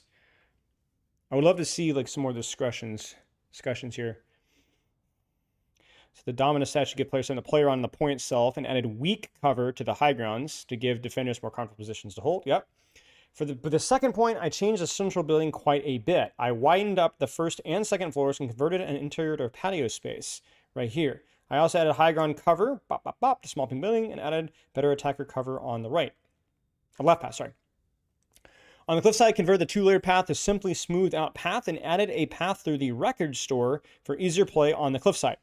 I also added a small jumping puzzle to the high ground I don't know if they show, I can't click on it because it won't let me, but he's basically saying you can get to this high ground from the right side. That's, I think, one of the most important things that they've added in the entire map. You guys know what I'm talking about? When you're on coast side, but you can get to the high ground from the little bump, bump, bump, bump. You can jump up to here. That feels freaking amazing. That's great. Regarding the club, I essentially redid the entire thing between the entrance and Lucy's home. Love the team was open to more frogs. I think it looks good. I also did a bunch of tiny things like smoothing out collision for easier wall climbing and wall running, and cleared some props out of the high traffic zones like the fire hydrant. Get out of here, fire hydrant. I'm trying to fight. Nice. I guess that's all for Pottery East. So do we have the Busan one? This is the Busan one specifically. Thank you, Woozy McKay. I appreciate that. Okay, we keep going. Rio got the bigger rework, but for the Busan maps, I really focused on alleviating chokes and spawn camping. Starting on Busan Sanctuary, I brought the entire spawn area and the area, and the area in front up, so the attackers don't need to fight uphill. Oh, I didn't even notice that this is shorter. So this is shorter. Yeah, I can't click it. Frick. Wait, I can. Nah, frick off. But yeah, like it's the entire rotation's shorter. Yeah, I didn't even notice that. Okay, cool. I added a router on the statue to alleviate the bottleneck. Yeah, this feels so much better, man. I'm not going to lie with you guys. Busan has been so much better. I honestly, okay. Busan might be a top 3 support Koth map for me now. He might be it was bottom 2 for me before. I think it's top 3 now. It might even be top 2. What's better than Busan is I think I like Samoa still a lot. And what's the Samoa? Maybe Ilios, depends. I actually think I like Busan better than Oasis. I think I like Busan better than Oasis. Okay. Small jumping puzzle to allow. Yep, this is great. We noticed that right away.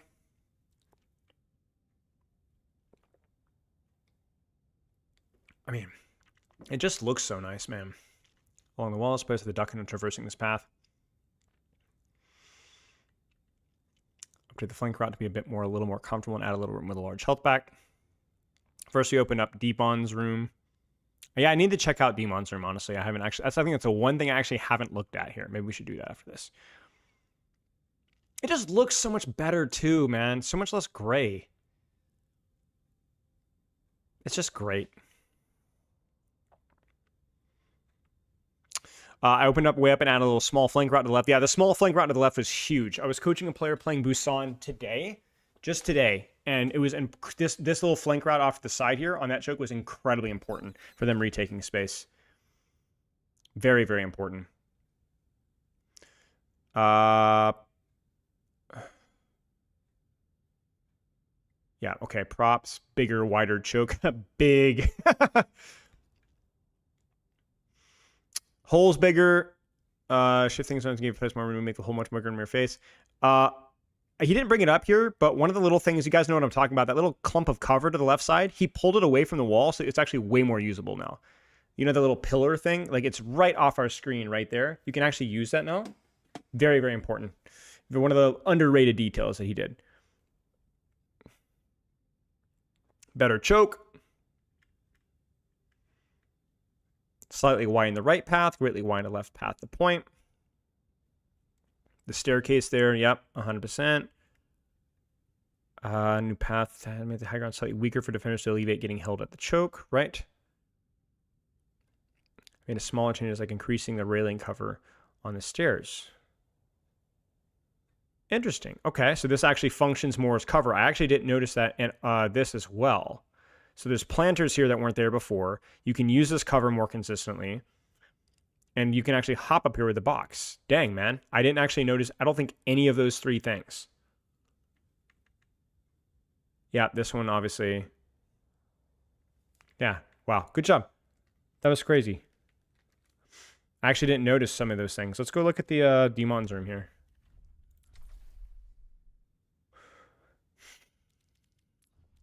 Do you want to see the replies again? Yes, Siri. Yeah, let me do that real fast. All right, guys, we're going to gamble. We are going to gamble. First try, watch it.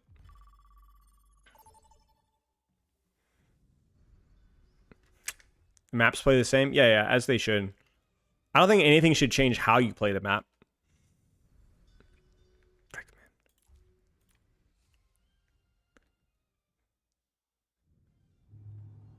Nice.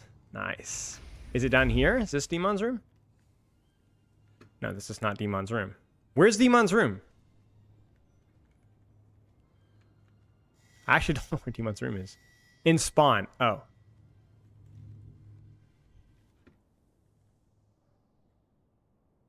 Is this Diva? Is this it? Ah! Is that her room? Interesting. Okay, so those three. Okay. You see, I actually didn't know that. Okay, I feel silly now. I should have known this. All right, guys. I got one question for you. What is the most underrated spawn, underappreciated spawn room in the entire game? I think there's one correct answer here. Almost, subjectively correct answer here.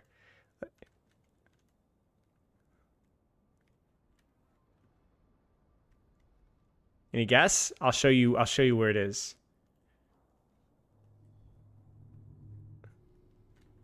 Yeah. One of you got it. A lot, not everybody, but a lot of people I work with don't actually know about the Runasapi spawn room.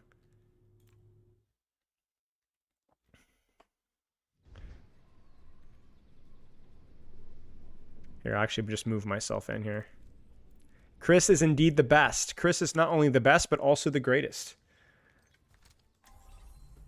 I will not leave a broken world behind.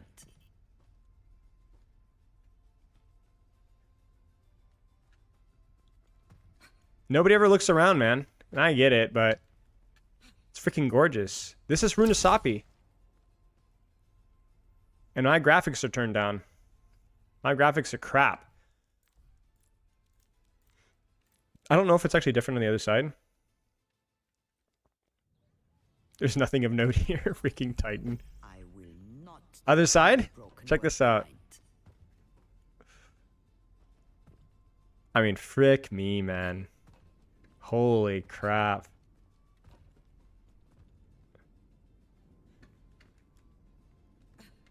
Yeah.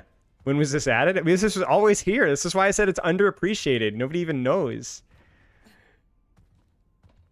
Yeah. Beautiful. Check the Tokyo spawn room. Which one?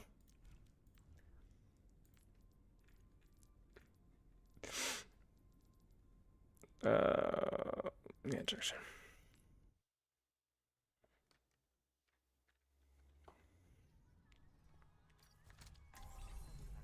I will not. Oh, that's actually kind of cool. Okay, I just was like, what do you mean in Tokyo? I'm like, oh, okay. All right. I don't know if that's what you were referring to, Titan, but I actually have not seen this before.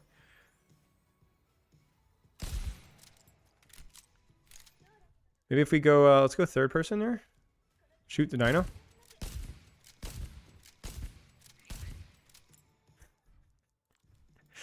I'm actually curious. Yeah, one of the, okay, remember we showed you the one, you guys know the surprise, the path up Tokyo, right? That's the really cool part of this map, I think. Let's see what it looks like. I'm gonna kind of break the immersion here. Where am I? Oh, okay. Oh, I can't leave, frick. Oh my gosh. Yeah, see, they're not letting me break the immersion, but yeah, there you go. But one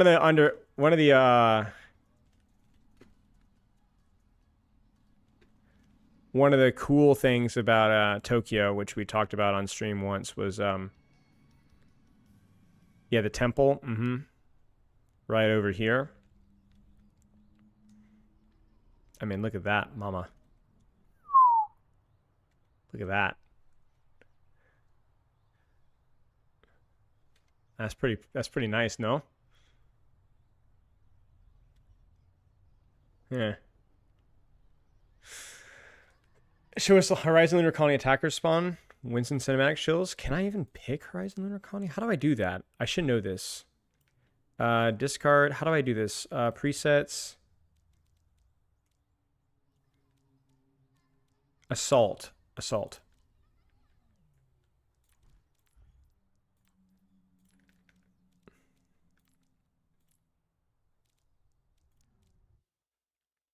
I think this needs to be attack though. Yeah. Just whatever, swap all.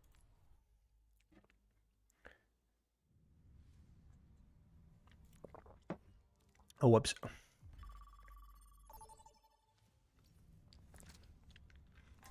Yeah, Paris is a beautiful map. I will not leave a broken world behind. It's not bad, but it's also not how I.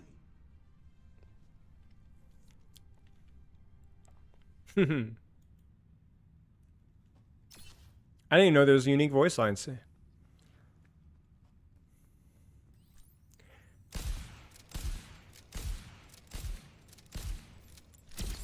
If you get my drift. Yeah, you can run 2 CP customs. Whoa, hang on, guys. I actually didn't know this was exist.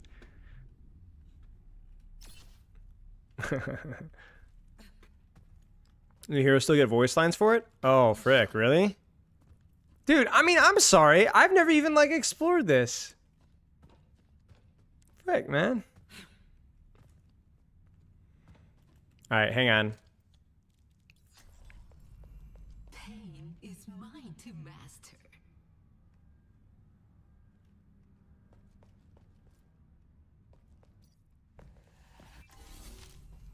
I am the Empire.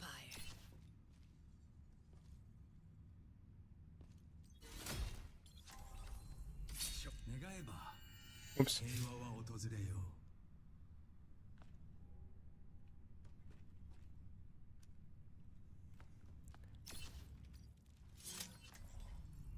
I'll decide my own fate. Curses will follow you no matter where on earth you run. That's funny. Spend every moment growing into who you truly are. So much to heal. I have to wait for them to be done speaking. I think I bugged it out. I think you can't do anything. Mine to master. And then... I hate what they've done with the place. Dude, that's so crazy, man. That's ridiculous. They're there. Like, I am the Empire. Sarà tutto mio. anyone speak Italian?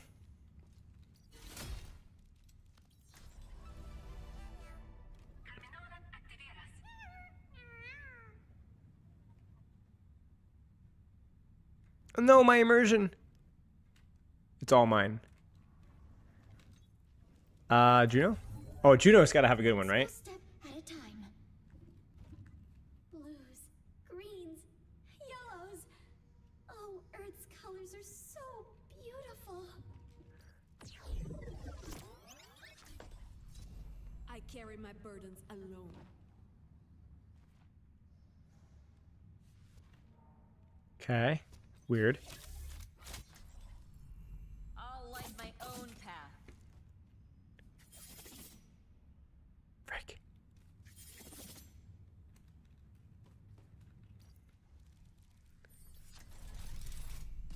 Weapons operational.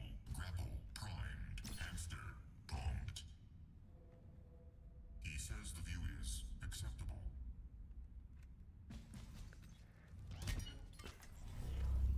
Play together, win together.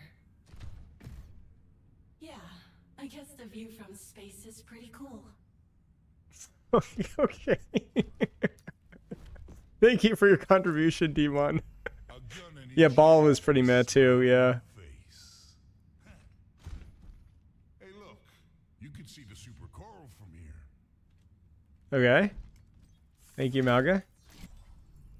Olympus is where I say it is. My entire realm in plain view.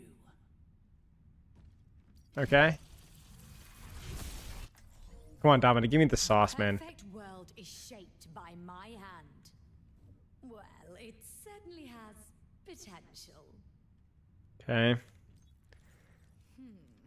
Who else, guys? Hazard? Maybe Hazard? If you're in it with me, you're in it for life. Oh no, I'm so disappointed. No. Ram? Yeah, maybe we do Ram. We will have peace at any cost.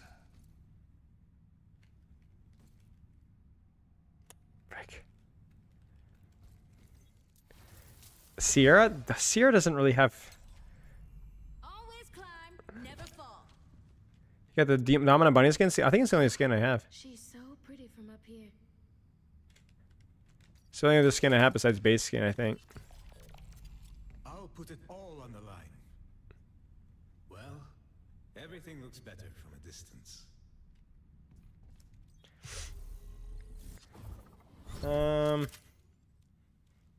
Curious what Sigma says. Why seek answers when we do not know the question? By looking far out into space, we are also looking far back into time, back towards the horizon of the universe. What? What is he saying? What is Blood saying? We're in this together. All of us. Wow. I need to get one of these. Okay. One more. Oh gosh, this one has to be cringe, right? Let's make history. Think about all that's happened down there. Yeah. Okay. So no. Well, tell you the truth, because light is travel time and stars are so far away that you're literally looking back in time. Yes. But we're looking at Earth, so like, I mean, how long is the speed of light from Earth to? Okay, I'm being nitpicky. I mean, technically, everything is time travel, right? Technically.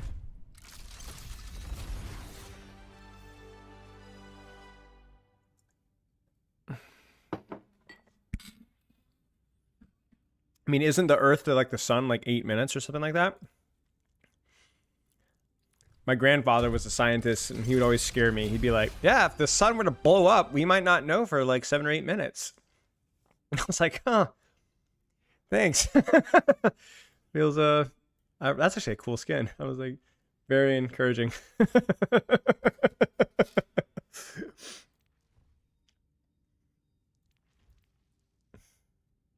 Yeah, sun could be dead right now. We just don't know yet. It's like, oh, great. Now I'm just, yeah. Same shirt, by the way, yeah. Okay, I'm not gonna lie, kind of goes kind of hard. I have another version of this skin. I kind of like it. Hate that. Someone go check, yeah. Can somebody like get on a ladder? Give us like a, because if you're on a ladder, you'll know a little sooner, so you can give us a warning. Anyone got a ladder?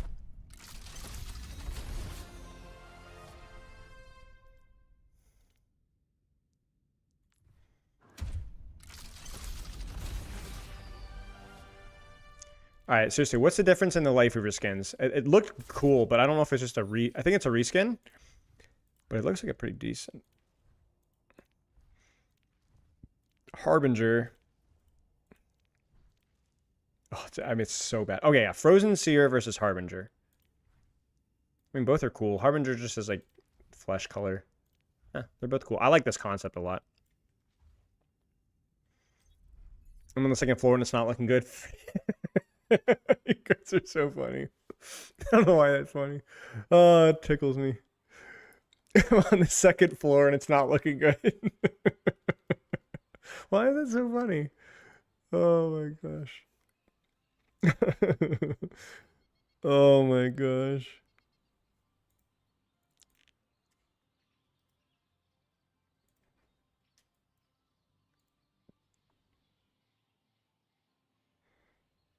So not enough time for a match? Guys, maybe I can get a Clash game in. Oh no, Clash is disabled. Dang it.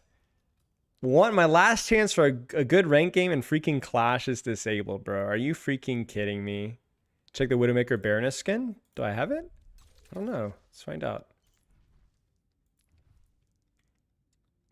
Oh, yeah. What about it? It's cool. It's different.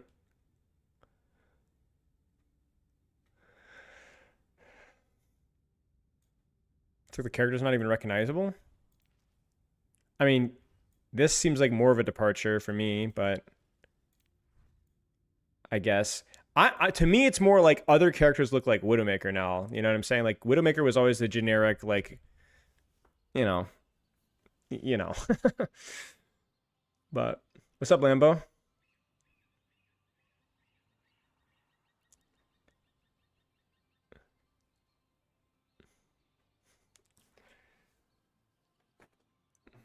No say it. Yeah. Elaborate. Frick off.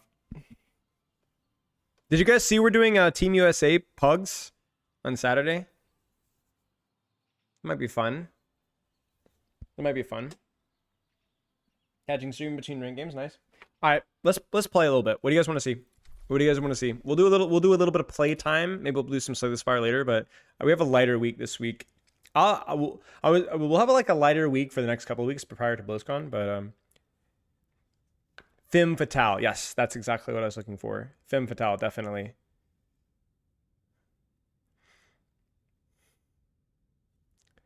Maybe not tank. Okay, yeah. So here's what our options are. We can play not main role support. I don't feel like sweating right now. We can do damage. That's fine. We can do tank, or we could do open queue.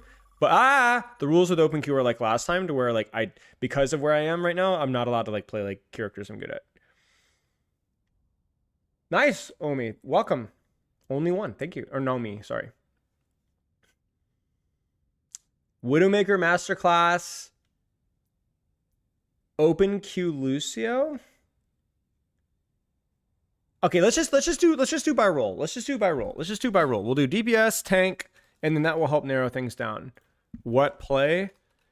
Tank, DPS, open queue. I'm just gonna do QUE for short.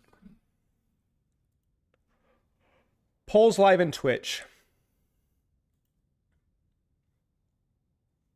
What do you want to play? Any of those are fine for me.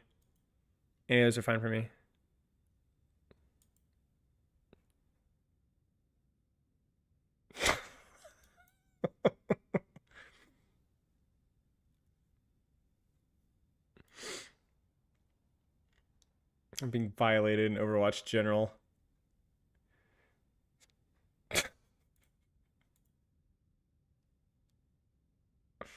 Console to PC, do you have any tips? Look up sensitivity guides. Make sure that you have like a mouse pad space of it around this big. Kind of like that. And then you could probably like have like a DPI sense or whatever else. I have something that I would say like 1600 DPI is good. Anywhere from like a 2.5 to 4 cents is probably good. Open queue? All right. Open queue it is. I would say let's bend the rules a little bit here.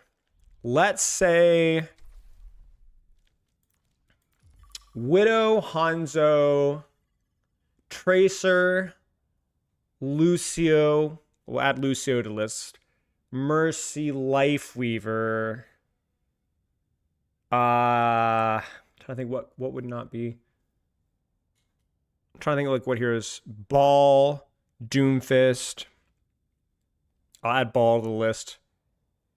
Basically, we'll play like last time I played. I could win most games on Ball and like Lucio, but I'm gonna like expand the list a little bit more. Winston, I don't think so. I'd be too good at Winston.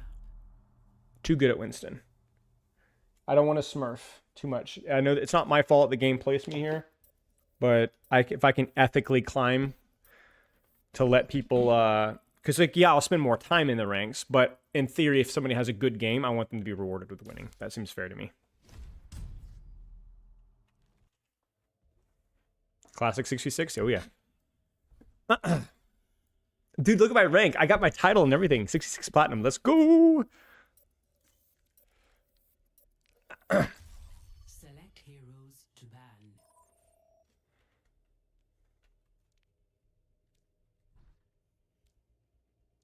I can fill Solo Doom. The update stream title. Why is this not working? Okay, there we go. Honestly, if I'm solo tanking, I could play a couple other characters. I could play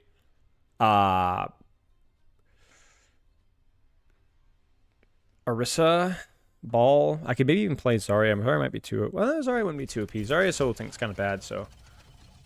JQ, maybe I could maybe play JQ. Yeah, Emerald Lobby is weird.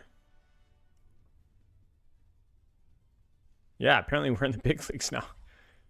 What do you guys want to see? What do we do? Do we ball? Wait, what? Wait, I have to DPS. Frick. Do we widow? Yeah, we freaking widow this. No, we freaking widow this, boys. We're freaking widow this. We freaking widow this. Wherever they hide. I'm freaking widowing it up in the house. In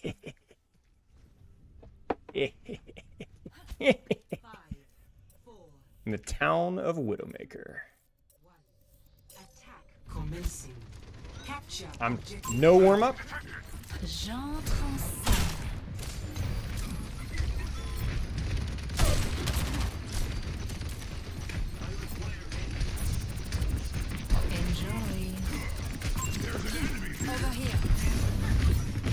Come the father. Aw. This is gonna be hard to break the choke.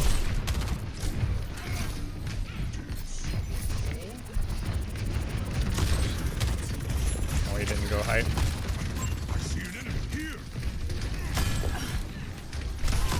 Oh, booty in the butt. They're not allowed to use staircases. That's cheating. No. No. There's no way.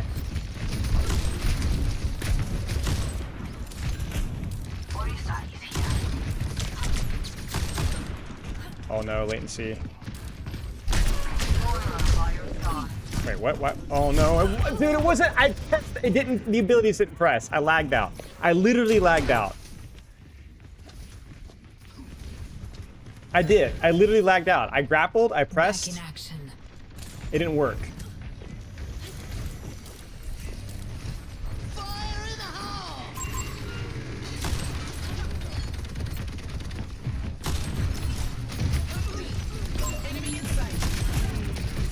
Oh, AoE?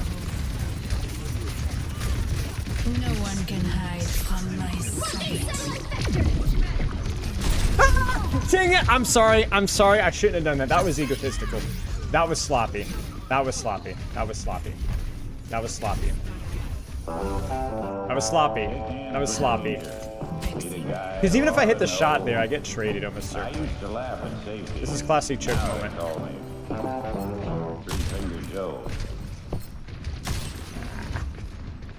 Reaper above us.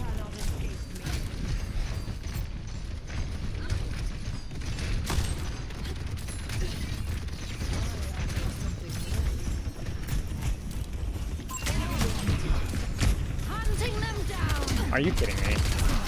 Into the iris. Okay. Okay.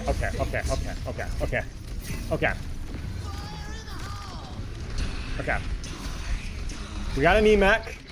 We got a trade. The plot thickens. Got it.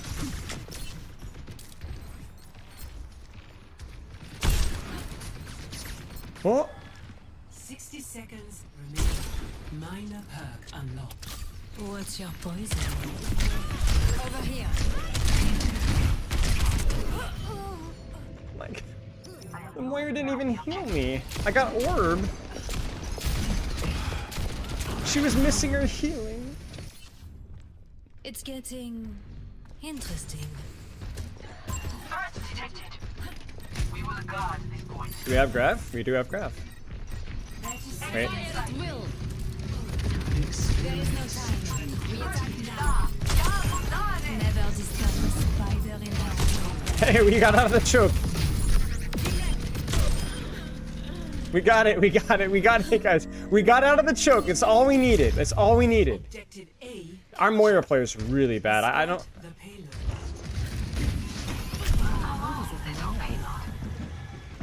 I mean, I'm not really in a position to be throwing stones right now, but you know what I'm saying? No one can we snowball hide this? from my sight. That's huge. That's huge.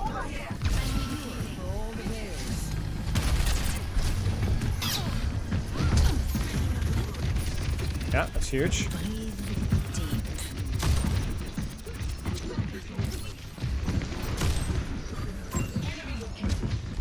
Wait, maybe I can... I don't think there's anybody over here.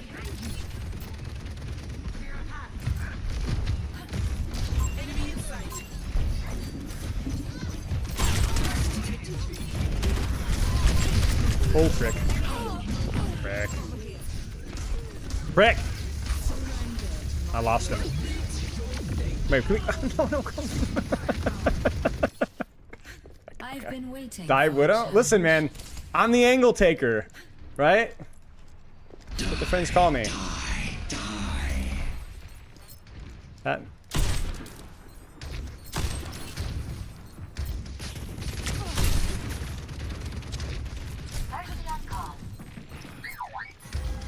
You dare touch my property?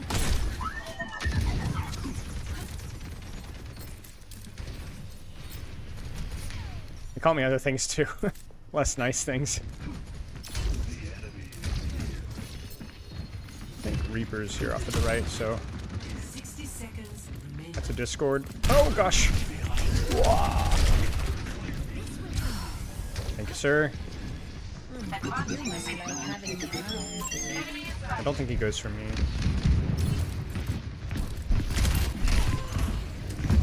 Oh my gosh.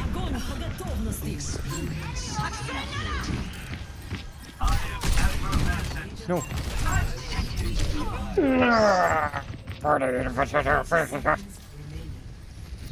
What did I tell you about, like, open queue games, man? It just comes down to, am I gonna beat the Reaper so we win? If not, it's frick.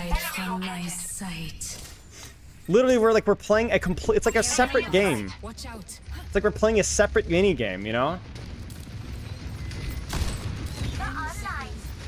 Because I'm pounding their tanks if I can get the angles for it, you know? But if I don't, if I don't get the space for it or the pocket for it, then we're fricked. Then we're fricked. Playing the most agency role right now? Yeah, true. Reaper beat me most of the time, so we just auto lose. Switching sides. Yeah.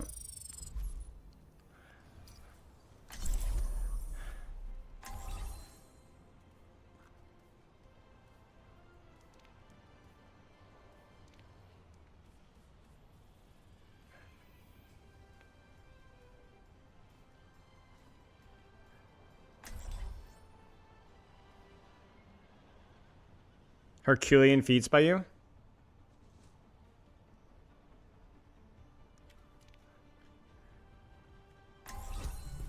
I aim to devastate.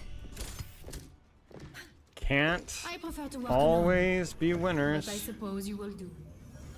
Will do my best.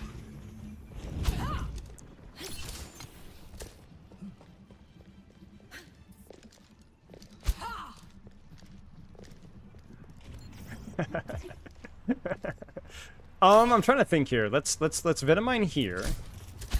We'll go for a spawn shot and then probably play like this back area here. I mean, yeah, obviously I could have played it better, but Spilo talks like a grandma. 5, 4, 3, 2, 1. Attackers incoming. Defend objective A. Someone entertain. Yeah, he's gonna go through there. Got him. I don't like what we're holding, but we complement the angle. Yeah, everyone's my fan now, yeah? How's that work? Frick off. Where were you guys when I was struggling? Frick off, man. If you don't like me on my attack, if you don't love me on my attack, then you don't get me on my defense. You know what I'm saying? That's the way I look at things. Ah. Okay, maybe if you don't like, maybe. Oh, God. Did you see that grenade? That thing, wait. Oh, dude. And now I'm lagging. These bugs some manners. Oh my gosh. Now we're lagging. Hang on a Take them second. out. Well, I might have to cancel YouTube stream. I don't want to be lagging in a ranked game. That's one thing about playing badly. Alright, sorry YouTube. Objective lost.